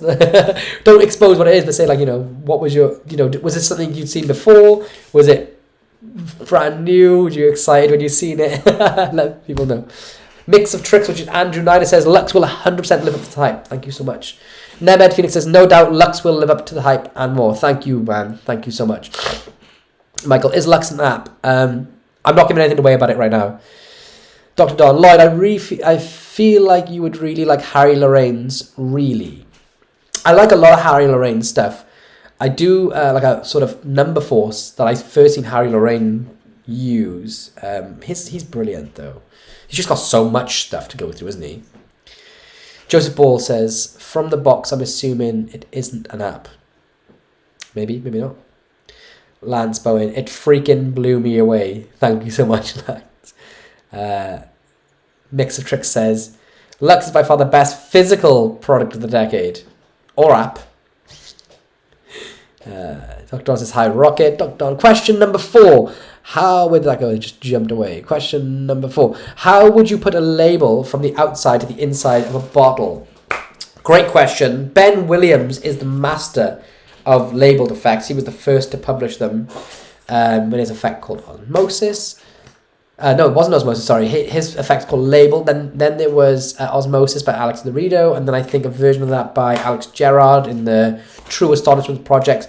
There's a million different ways to do it. Not my methods, so not my way of doing it. I will tell you though, a very cool idea that I had for a label and bottle effect, which isn't anyone else's. So regardless of how to get into position, you can buy something on the internet called dissolvable paper. It's just water dissolvable paper, and like flash paper, you can print on it. So I always thought the great idea would be to have dissolvable paper on the front of the bottle so people can feel that it's really on there, and then take a bottle of like Pepsi or something like lemonade, shake it so it's fizzy, and then open it so the fizz goes and overruns the bottle, causing the label to dissolve. And if you preloaded a label in there, it would now be inside the bottle. So you basically, the cleanup is part of the effect, so it automatically cleans itself up. So you shake the bottle, open it, and just watch the magic happen as the fizz comes over and that label dissolves inside the bottle and you're left completely clean. I always thought that would be a great thing. I was going to do it for a TV show once, for someone who obviously created for a TV show, and then never put it forward. But yeah, that's my thoughts on label and bottle, sort of. Kakaha C says, hello. Hi to the person under that, above Joshua Savito. Halo Barnes, how's it going? I'm very good, man. How the devil are you, Joshua? B says, where do you get your cherry backs from? Luckily, I work for Murphy's Magic, so I get sent them free. I know that's a shitty answer. I'm so sorry. But I do. Dr. Don, City Lloyd, newspapers don't exist anymore. That's true. Neither do trees. Dat Arush just says the letter E. I have no idea what that's about. A-Cal Effects. Lloyd, can you give us some hints on what Lux is? Also, can you give some hints on psych forces? So I can't... Lance, speak to you soon, man. Have a good one, bro. Thank you so much for tuning in. You're a legend. Absolute master magician there, Lance Bowen. So I can't really give tips on what Lux is, hints on what Lux is, but as opposed to this is not just it's not just a trick. It's something that It's hard to say. It's something that it's bigger than that. So my tips on psych forces are: don't be afraid to try them, but don't be naive about them either and think that they're always going to work. They are not always going to work. There's very few out there that work every single time. But the number one tip is to always have an out. Always be ready to just do something spontaneous, make it feel like it was always going to be like that. And a really good way to practice that is there's a few different ways. If any of you know the trick that can't be explained, or ever do that, that's a great way of practicing how to calmly get yourself into an out situation that makes it feel like it was part of the trick that was actually never planned. And with psych forces, if you're able to create outs on the go, or get yourself out of trouble and danger, then know when. It's more about your attitude. So you need to know when to play the effect up, and you need to know when to calm down, and you need to sort of capitalize on both those moments. But if you go back a few weeks on my channel of the videos, they used to be called the wife test. Now it's Fuller. There's a few called Psych Force, or one called Psych Force. And I show you, I think, how you can perform a psych force that if it goes wrong, you're still covered and you still have a really solid effect. And if it goes right, which I don't think it does in the video, but if it does go right, you have an absolute barn burner. And it's always good to practice psych forces where, in the context of a routine that covers your back. I mean, one thing to always do is just keep an invisible deck, so you can just reveal it like that. But yeah, that's my advice on psych forces. It's all about your attitude and not looking like you screwed up when you screw up. The other thing actually I'll say on psych forces, I know I'm going to go on here in a minute, but is I speak fast and I'm a scatterbrain, so I'm like blah, blah, blah, blah, all the time, especially in person. But it's so important to really slow down and really iterate your thoughts carefully if your audience need to specifically follow instructions. So yeah, try and make sure you practice on being clear with what you do. That helps.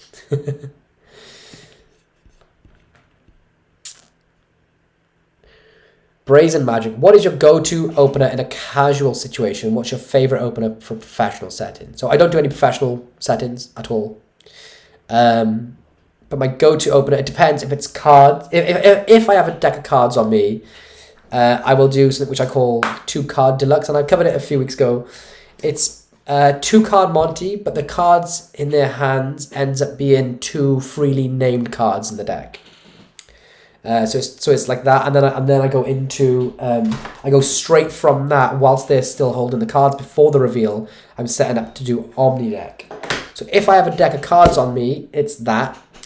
But probably 99 times out of 100, my go-to opener will be Crazy Man's Handcuffs. And I'll tell you why. Is if I got to the point where they're asking me to show them magic, because I never introduced magic to them, you can fall victim to when you spread the cards. People could say, I've seen this one before. Oh, I know what he's going to do. He's going to find the card. That's why with 2-card Monty style effects, starting off with 2 cards in their fingers like that, it's they're like, oh, I don't know what's about to happen, right? Same with Crazy Man's Handcuffs. I never do it. I never perform it on myself first. I don't bother with that. I just get rid of that. I immediately say, okay, I'm going to show you something. Point your fingers like this, hook them in, and within 2 minutes, they're in a position where, in the middle of the room, everything's at eye level, so it's not down at your waist. There's a person standing with rubber bands like that, and they're linked onto them. No one knows what's about to happen. So it's very much like, whoa, okay, this is exciting, and it's really interesting straight away. There's no space really for them to say, I've seen this one before. And then secondly, it's such a powerful piece of magic, which if you practice it enough, you will never get caught doing it unless you do it 1,000 times over and over. So you have this, I think, because it's not my trick, obviously, it's a perfect piece of magic that you're not going to get caught with. And then it's so visual. The moment that magic happens, you are a magician. You could do magic to them. So I open with that a lot. And then I perform it 3 times. I do 3 phases. I do 2 phases where it melts through. And then you'll always get one person who's like, oh, I can see what's happening. I can see what's happening. So for the last phase, I do this in the spectator's hands completely. I'll say, point your fingers back out again. And this time I want you to do the same thing, but from my fingers. And as they're doing that, I'm setting it up for a vanish. So, you take the band and you rotate it and now it looks like 2. They're so conditioned. They've seen this twice and they're all looking really close. They look so close for the method that somebody will think that the little link twisty over bit at the bottom is the method, and they focus on it because they believe it's 2 bands. And that's the sweet spot. That's where you want them right to be. I get both their hands in. So basically I have one person's like this, the other person's like that. I say, bring it in close. Everyone look as close as you can. And what I want you to do, I say, this time I'm going to do a little bit different. Just bring your hands in. You bring your fingers like this. You keep them stretched. And just rub your fingers together and imagine the one band vanishes. And as soon as you say that, there's a change in the dichotomy of their perception. And then I say, move your hand away. And the band vanishes. Boom. The only problem with that is that it's so strong. It's really hard to top that, and I found that difficult in the past, especially before having something like Lux, where I performed that, and it is my opener, but then that bit is so hard to capitalize on. It's a lull, so you have to keep up in your game when you do something like that. Hope that helps. The Glubix, which is my friend Jordan, says, "Hey man, just woke up and woke up kind of mad one last night." Cool. Martin Law says, "Nice, thanks man." Brazen says, if the universe aligns correctly, how many releases do you have coming out this year or working on? I need to have a quiet word in my wallet so it's prepared. I have at least 4 releases coming out this year, tentatively. But thanks for the support, dude, as well. Groot says, or Grot. Good. Thanks for the answer, mate. Now I have to run to the store to get some milk for my scrambled eggs. Oh, hell yes, mate. Scrambled eggs and a bit of milk. You are cooking like a king. Thanks to the company and lovely stream. Take care, man, and folks. Thanks, man. Thank you for jumping in on that one today, dude. Thanks for all your questions. Question number 5. Where is the best place to buy your goodies? This isn't a cheap plug. Well, my magic is in all magic shops around the world, so you can buy my stuff from... Thank you, by the way, for the question. You can buy my stuff from anywhere. I have a couple of Odyssey DVDs, double disc DVD sets that I found still in cellophane that I must have lost and didn't have. But if you want to buy those from me directly, you can get them from this link here. If you want to check out the net tricks, then you can sign up to this. And man, you haven't got to buy my stuff to support me at all, dude. I just really appreciate you tuning in and watching the stream. So just stay here, never leave. Thank you, man. All right, Nemed, you don't need hints on Lux, just buy it. It's awesome, man. Nemed, you're my boy, Blue. You're my boy. Oh man, I can't wait to hang out with you again, Nemed. It's gonna be, hopefully, it's sooner rather than later. Nem, are you going to Magic Live by any chance? David P says, can you get D Christopher create a routine with Lux just so we can call D-Lux? That is fucking brilliant. That's fucking brilliant. I actually do call one of the things on the thing D-Lux something. Oh shit, I need to get something right. Okay, cool. Andrew says, or Mixer Trick says, Lloyd, do you have any tips for loading stuff in people's pockets? Put pocket in, if you will. I sort of don't, but it's one of those things that it depends. I know you can muscle pass into people's. I'm terrible with the muscle pass, by the way. You can muscle pass into people's pockets, which is always quite fun. But for me, I don't really have tips. I literally just flat out do it. Just done. Sorry, that's not a very good answer.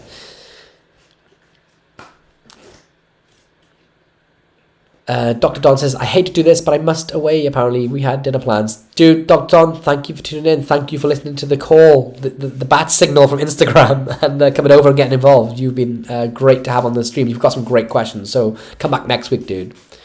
B says, what made me get into magic? So my grandfather showed me magic when I was 5 years old. Or maybe younger than 5, but it's what I remember as being 5. And it wasn't just a card trick, it was an interesting sort of creative trick where he drew a picture on a post-it note and he flicked it and the picture changed. That blew me away. And that started my interest in magic. And then over the years, I would like be obsessive when it came to like seeing magic. So if there was a piece of magic on TV, I'd wait.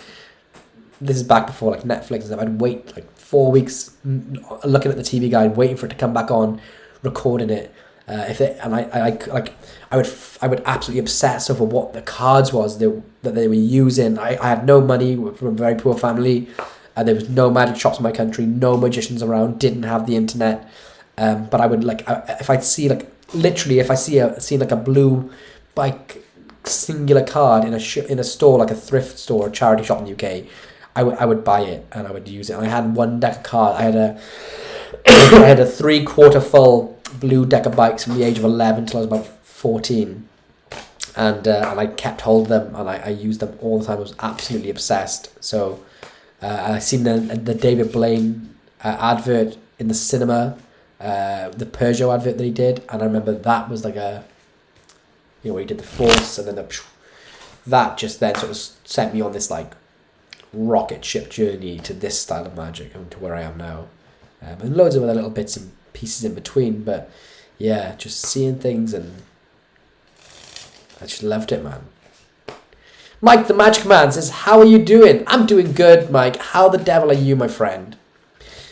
Brazen Magic says, I've never worked with elastic bands. Have you got things up on your channel as a good starting point? I know you started the stream with a ring and elastic band effect. I don't have any magic band stuff on the channel at the minute, but do not look away this week, is what I'll say. You're going to love it. Ben Matthew says, evening guys, a little late to this week. Family Easter commitments.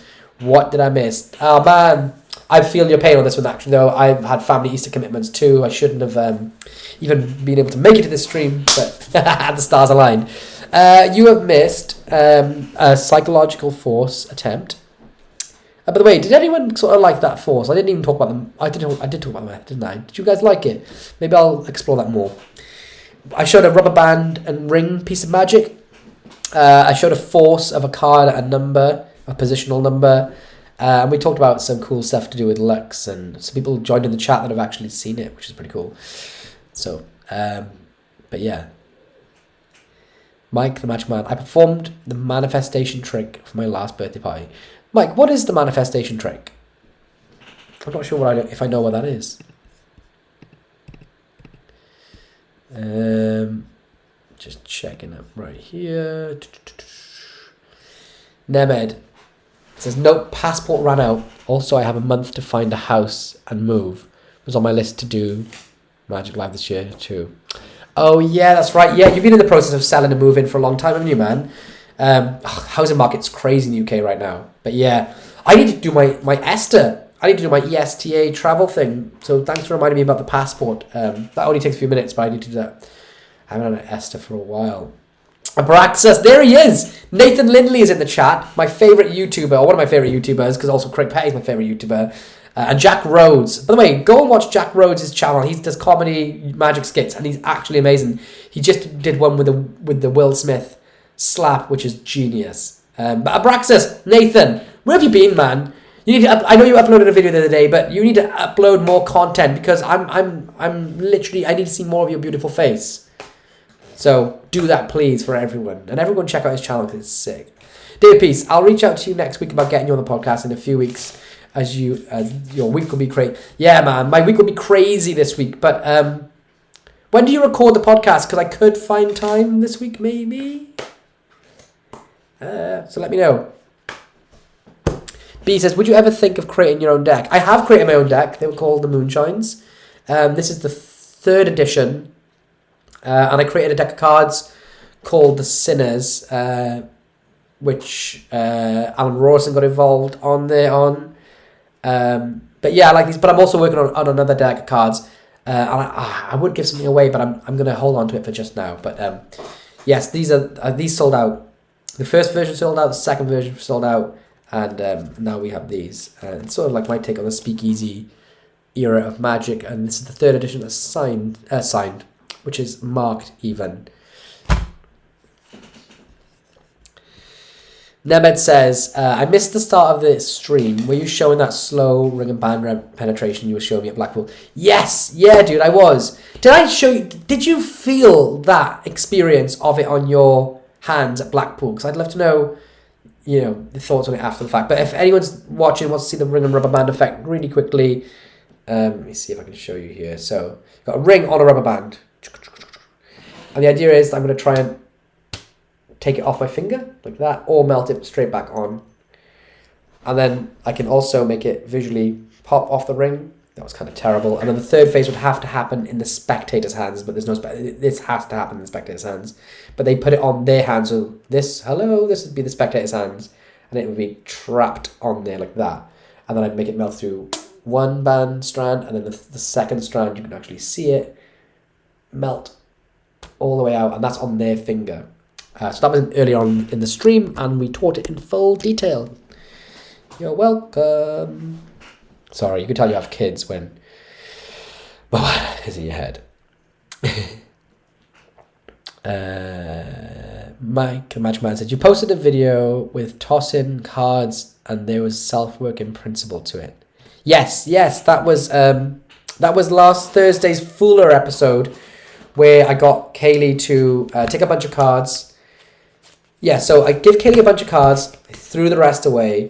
Then I have a think of one, and essentially she does like he loves me not. He loves me not. But for every card that's a not, she throws it away. She like what was it? This is my card. This is not my card, and then she throw it. This is my card. This is not my card, and throw it until there was just one card left, and it was the card she was just thinking of. And I taught that in full on last Thursday's Fooler, which is called, I think I called it like the Holy Grail of card magic, which is a bit of a cheeky name, I know, but the Holy Grail is to have someone think of a card, and then I actually didn't know what it was. So.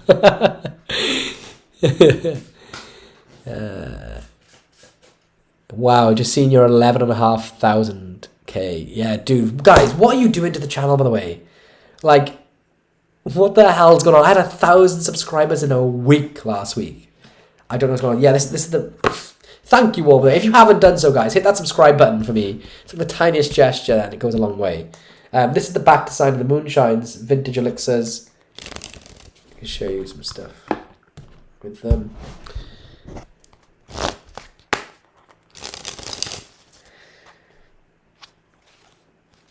So I didn't want a red or blue deck. I just wanted a normal deck, not a normal deck. I wanted a different sort of feel to a deck, and this is it. Let's see. Let's cut to a random card. Let's see what we can do with it. I don't know what I'm doing. 10 of Hearts. All right. Let's try this. Hey Siri, give me a number between 10 and 20. A random number between 10 and 20 is 13. Okay. 1, 2, 3, 4, 5, 6, 7, 8, 9, 10, 11, 12, 13. Oops. Woo.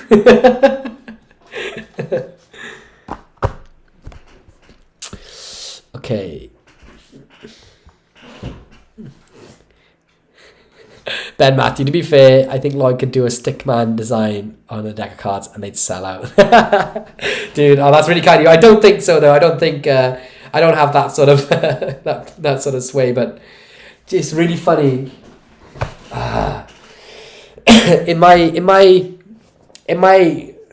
like I have this one notebook that I use for like the big ideas or the special ideas, and the very first page of that notebook, the design is a stickman made out of a question mark, and it was always something I'd always planned to do, incorporate into a deck of cards in some way. And it's really funny that you said that because it brings it all first circle, a full circle. But I'd love to do that. Day of peace. We could do the Magic Podcast on Tuesday or Thursday evening this week. Evenings. I can do evenings. I can't do later than like 7:30. That's my only issue. So let me know about that. That would be amazing for weddings. I can't remember what that was now. Was that the ring trick? Alex Bow. Where are the sponsors for the channel? Come on, companies. Oh, actually, I've actually said no to sponsors. They have asked to do it, but yeah, I'm currently saying no. But I'm always interested. So, guys, if you do want to sponsor, if there is anyone out there that wants to sponsor the channel, then hit me up. But I've said no to the few that have come through at the minute. But thank you, Alex, man. You're too kind. No, man, didn't know you did the moonshines. Love the Ace of Spades. Considered it for a tattoo. Yeah, thank you, man. Like, it's funny. Everyone I meet that has seen the moonshines, they talk about the Ace of Spades as either a tattoo design or we used to do T-shirts, and they sold out so quickly that we actually before we stopped the company, like we couldn't keep those in stock. And I see so many magicians still at Blackpool. I see like 5 magicians wearing the moonshine T-shirt, and they haven't been out. That we stopped selling them like nearly 10 years ago. But yeah, I am gonna get that tattoo. I'm thinking about getting it on the back of my hand this week. So if you do it, I'll do it. Glenn, thanks, all the best. Thank you. Between me and Craig, the Magic community doesn't know how spoiled it is, dude. Craig is the bomb. Craig's the best. Like, he inspired me to get on this YouTube journey, and I learned from Craig and Nemed. Every time I meet Nemed, is one of Craig's friends there in the chat. Every single time, like, he inspires me to just do more magic. You know, I think that's the main thing. B says, do I have any card clips or created one? Also, what's your opinion on Dan and Dave, although they do cardistry? Actually, yeah, I created these, which was quite quickly ripped off by a lot of other people. But these are the expert the card table card clips.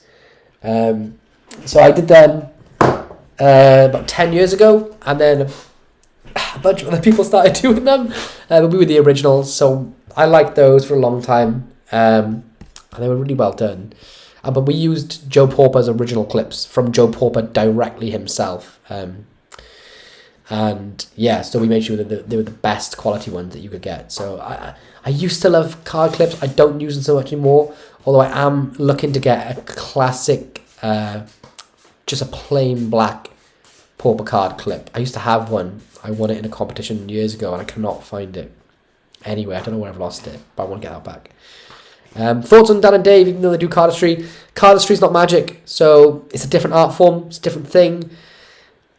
They're incredibly skilled, but there's comparisons to magic in the same way the music industry has comparisons to magic.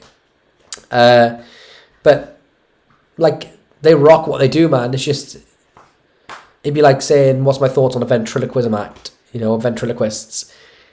It's dope. Like, it just doesn't have any crossover for me. You know, or any main crossover for me. But the magic that they do is great. Like, they do incredible card magic. Good thoughts on it. QQN Lee says, hi Lloyd, will I soon release the app with SAD? Yes, we're trying to do it sooner rather than later. We need to get Josh's ass back from America and then push forward. Mike the Magic Man said the ring trick. Alex Bow, are any of your tattoos using any of my tricks? Yes, quite a few tattoos are using my tricks. I have one tattoo that is only for a magic trick that I've never ever performed. But yeah, quite a lot of these are incorporated into magic. I think all parts of you should be magic. I don't know, it's a weird one, but yeah. I'm trying to think what's the main one that I use. This is a fun one, and I do this, and this is so stupid. This is the one that I got as a joke, and it's the one that gets like the biggest reactions, but for the wrong part of it. So I have someone think of a card, so like not the 4. I know that was too quick, but you probably got one right. I say, wouldn't it be insane if the card that you're now thinking of is tattooed on my arm? And they go, yeah. So I say, your card is going to be tattooed on my arm. And I show them, boom, your card. See? It says your card tattooed on my arm. And everyone goes crazy. People actually love that. And I say, no, it really was your card. What card were you thinking of? And they say, the King of Clubs. And I say, no, see how it says your card there, but actually it says King of Clubs, like that. And people don't really give a shit about that bit. Like, yeah, every now and then I get good reactions to it, but they love the your card bit. Don't really care about the King of Clubs, which was annoying because it's a custom design. Ben Matthew, get a Braxis to tattoo it on. It'd be a good video for you both. It can be. Yeah, I actually really want Nate. If you're there, I do really want you to do it, and of course I'll pay you, man. And but we just live so far away. We live like 5 or 6 hours drive away from each other, so it's just about getting together. But we've spoken before. I'd love Nathan to tattoo me because he's a beast. He's the best. He also tattooed Craig live at Blackpool. Mike the Magic Man. I'm definitely going to watch this later after work tonight, and sometimes learn it. I'm performing more rubber band magic recently. Sick. Thanks, dude. Punk B Max, you and Craig have given me great advice and the push to start performing and creating. Without the Sunday session, I wouldn't have shown magic to anyone for a long time. Man, so glad that we could do that for you. And you know, we weren't just good at magic; we weren't all confident with magic. I'm not very good at magic. I'm okay. It was people like us as we were going through the ranks that got us inspired. So just pay it forward. One day you're going to be given advice, and just remember to inspire, and hopefully you'll get someone else to do magic too. Derby says, reach out with my co-host Steve and let you know a time that would suit. Perfect. Okay, cool. I'm so down for doing this podcast, man. Sean Smith says, do you remember a bicycle card box gimmicked with an external compartment underneath for adding cards on? It was a long time ago, a long while back, but wonder if you recall it. I do, Sean. Are you referring to one that I created, or is it one that you created? Because the one, I do remember the one that I created. It would have been at Blackpool 2014, I want to say. Yeah. Tell me more about the one that you can recall, if it's the same thing I'm thinking. Thanks for the comment on the tattoo, Mike. Andrew Niner, Mix of Tricks, says, what's your favourite joke? Well, first of all, Andrew, send me that video instead of watching the stream. My favourite joke is... I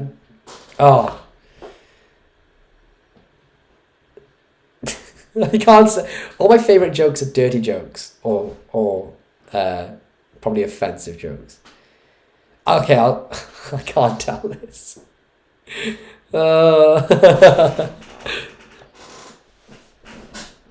Should I tell it? No, I shouldn't tell it. Let me read another comment. Brazen says, do you feel as a performer/creator you delve into one side more than the other, or have you found a balance so they both work in unison for you easily? Oh, dude, 100% I'm a creator. Like, my balance, I create...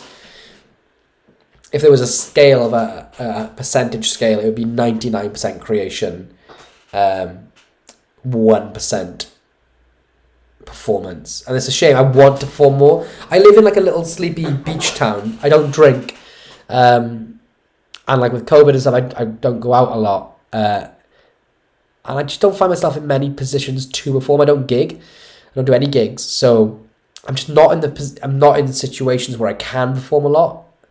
So I wish I could perform a lot more. I wish I could perform more than creating, but yeah, 100% it's 99. 100% 99% creating, small amount of performing, although I'd love that balance to flip end for end. Just tell it.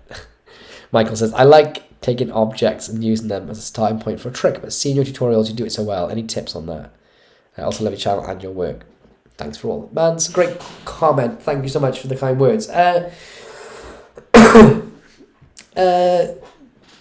so the advice for taking an object as a starting point, I like to just think of what looks interesting. I call this the magpie effect. And I used to do it a lot for Instagram. But I would think what objects just look interesting, like what 2 or 3 objects combined look interesting, and then I think what pieces of magic could I do with that, and then the other thing is like there's two types of creators. They say that there's the potter and the sculptor, where the sculptor will create from nothing, and the sculptor will take something that exists and they will chop away at it to make it better. So sometimes I'm potter, sometimes I'm the sculptor. Like with Lux, I was the sculptor because there was nothing else like it out there. And with other effects, like if I'm going to do a coin in bottle, or I'm going to do, I'm trying to think of something of recent times, like a bill change, or a colour change with a gimmick card. I think what exists out there already, and what don't I like about them, or what annoys me about them, what does everyone do the same, and then I use that as my rule book of things to not do. And the same with like objects and things. I just sometimes when you look at objects, it's always, some people just take like card tricks and use a bill instead. But other times it's interesting to think about how you can use those objects, an interesting object, and use it in a completely different way to what would normally be used. So, for example, everyone does like either mentalism or visual changes with Rubik's Cubes. But wouldn't it be interesting to cross that path with levitations or something along those lines? Sometimes it's interesting just to sort of just take a different field of magic and just cross an item with it and just see where you end up. And sometimes it can take you to some really exciting places. Although it's really hard to give advice like that, because it's sort of not until you're in the moment can you really say what can or can't be or should be done. B says, can I teach a stand-up card trick? Yeah, I'm trying to think. Stand-up card trick. Yeah, I'll show this. Okay, so what I'm going to show you. Oh, there's so many cards on the floor. Oh, I've destroyed my deck of cards with the wheel of my chair. I didn't realize they were there. I'll show you this sort of.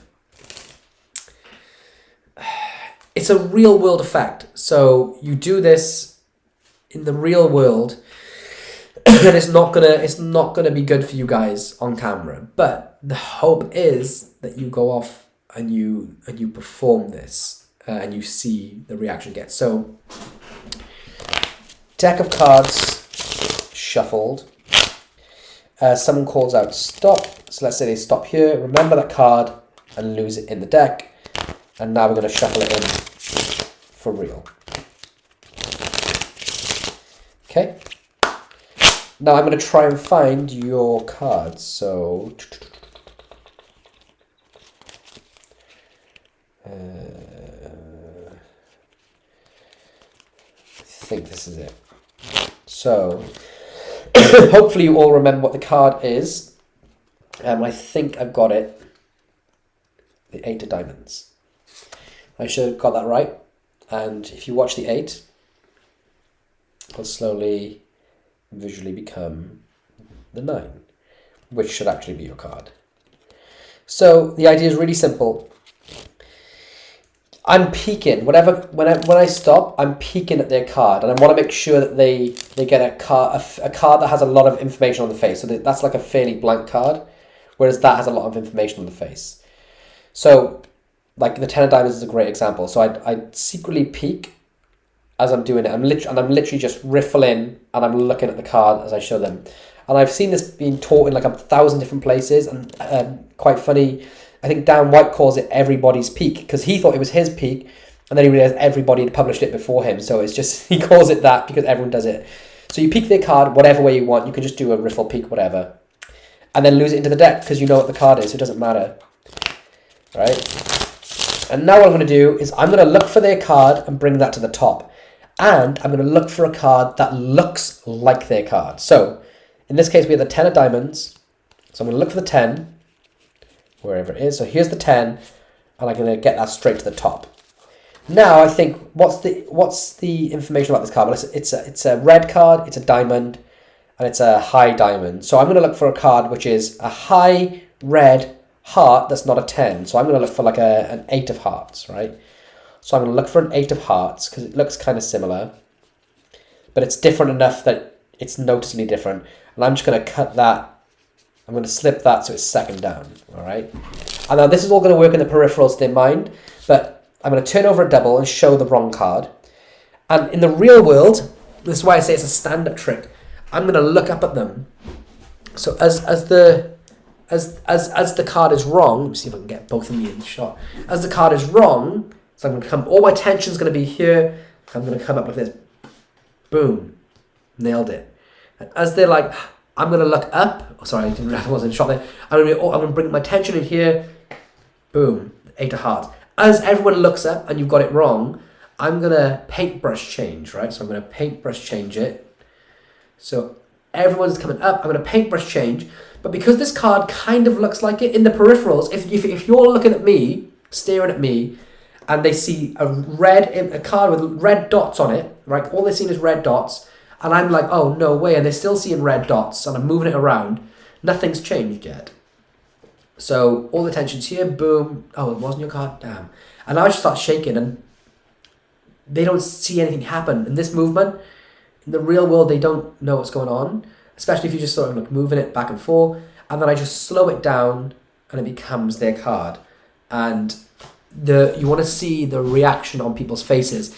That is stronger than doing a shapeshifter color change, because when you're left, a twirl change, when you're left in this position at the end, and you're clean, and they really think that they see it slowly change. It's such a powerful piece of magic. It's such a visual change, and it's nice for a visual change, for a card change to happen, not when the move is happening, right? So you think this is a visual change, right? But the change happens as the move happens. The same for like a Erdnase change, not the most visual change in the world, but the move happens as the change happens. The same for the twirl change in Shapeshifter. The moves happen exactly when you... That was terrible. The moves happen when you think they happen. So for this one, boom, you obviously want a card similar to a queen. It comes up here, the moves happened, but now they think the change is happening, and then they see it slow down. And you see the moment where their eyes like pop into focus, and it changes. So just a quick note, cards like a 10 of clubs would be matched with like a 9 of spades. Jack of clubs, match it with like a king of spades, and just do that. And if you don't hit it on the card that you're forcing here, just say, oh, sorry, I dropped my... Sorry, warm up. And just aim for another one until you get a court card. And now that was a jack of diamonds. I would cut that to the top. Oh, look at that. The king of hearts is right next to it. Perfect. So I just cut them straight to the top. I'd reverse them, because obviously you want the jack on top. Sorry, I want the king. I didn't even need to reverse that. I did that for no reason. So I'd turn over all my attentions in here. Boom, the king of hearts. What? Oh, it wasn't the king. Sorry. Okay, well, watch the king. Watch the king. Watch it. We slow it down, and it visually becomes that jack. To them, they think they've seen it change in their mind. Epic. So I call that the peripheral change. It's a stand-up effect that served me well for a long, long time. Hope that helped. Sean Smith, I'm sure it was a while before 2014. The compartment was made of aluminium itself, I think. I don't have it anymore, but it was pretty useful. Sean, was this a Gate and Bloom trick called Elevator, by any chance? Jack Maybon says, I see magicians break glasses all the time, and I cannot fathom how to go about a method for it. I have a perfect idea for a wedding routine. Have you any idea where I might be able to find it out? Jack, do you mean biting glasses and like chewing them up? If so, I read the method for this in a book by Matthew Parrott called The Geek Magician's Handbook or Cookbook. If that's what you're on about, source that book out, and I think it teaches you in there how to eat glass and swallow it. Maybe that's not what you're on about. If you're not breaking glass, where like a wedding, like a wine glass just shatters, then I'm not the most well read on it. But I do think you can buy a deck of cards that can do it for you with like a little thing on it. Yeah, Punk BMX is right. I can't remember the name of the gimmick. I've seen gimmicks advertised, but I'd love to do it with borrowed glasses. I think the glasses can be borrowed, but you just need a special like deck of cards to place them on or something. For the podcast, Wednesday around 6 p.m. would work for us. The podcast for the podcast would be done before 7:30 then for you. All right, I think that can work. Let me double check and get back to you. Can you message me on Insta? I think that can genuinely work. Okay, B says you're actually amazing. Oh, thanks so much, man. I don't know if you guys like that stand-up card trick because it's not going to translate well on camera, but in the real world, it's one of those flips where it's way powerful in the real world. But if you guys enjoyed it, then thanks a lot. But listen, it's 7:10. We've been on for 2 hours and 10 minutes. Thank you all for tuning in. Do me a favor, if you haven't hit that subscribe button, do so already. And if you'd like to do it, please drop me a like on the video so I know if you kind of enjoyed this and to do more styles of like this Q&A format as opposed to like every week having a guest on. But thank you all for tuning in, guys. I love you all. Come back Tuesday for a tutorial Tuesday, which I can't wait for you to see. It's a trick by Rory Adams that I'm teaching. This week's Fooler on Thursday is my favourite one ever, and I think it's Kaylee's favourite one ever. And you're all going to learn a piece of magic which you can do everywhere for the rest of your life. And I will be sprinkling those videos with more information about Lux. So thank you all for tuning in. And I will see you on Tuesday before we gear up for the big one on Friday for the release of Lux. All right, thank you all so much. Drop some love on the video. Hit that subscribe button if you haven't done so. And I'll see you guys very, very soon. Thank you.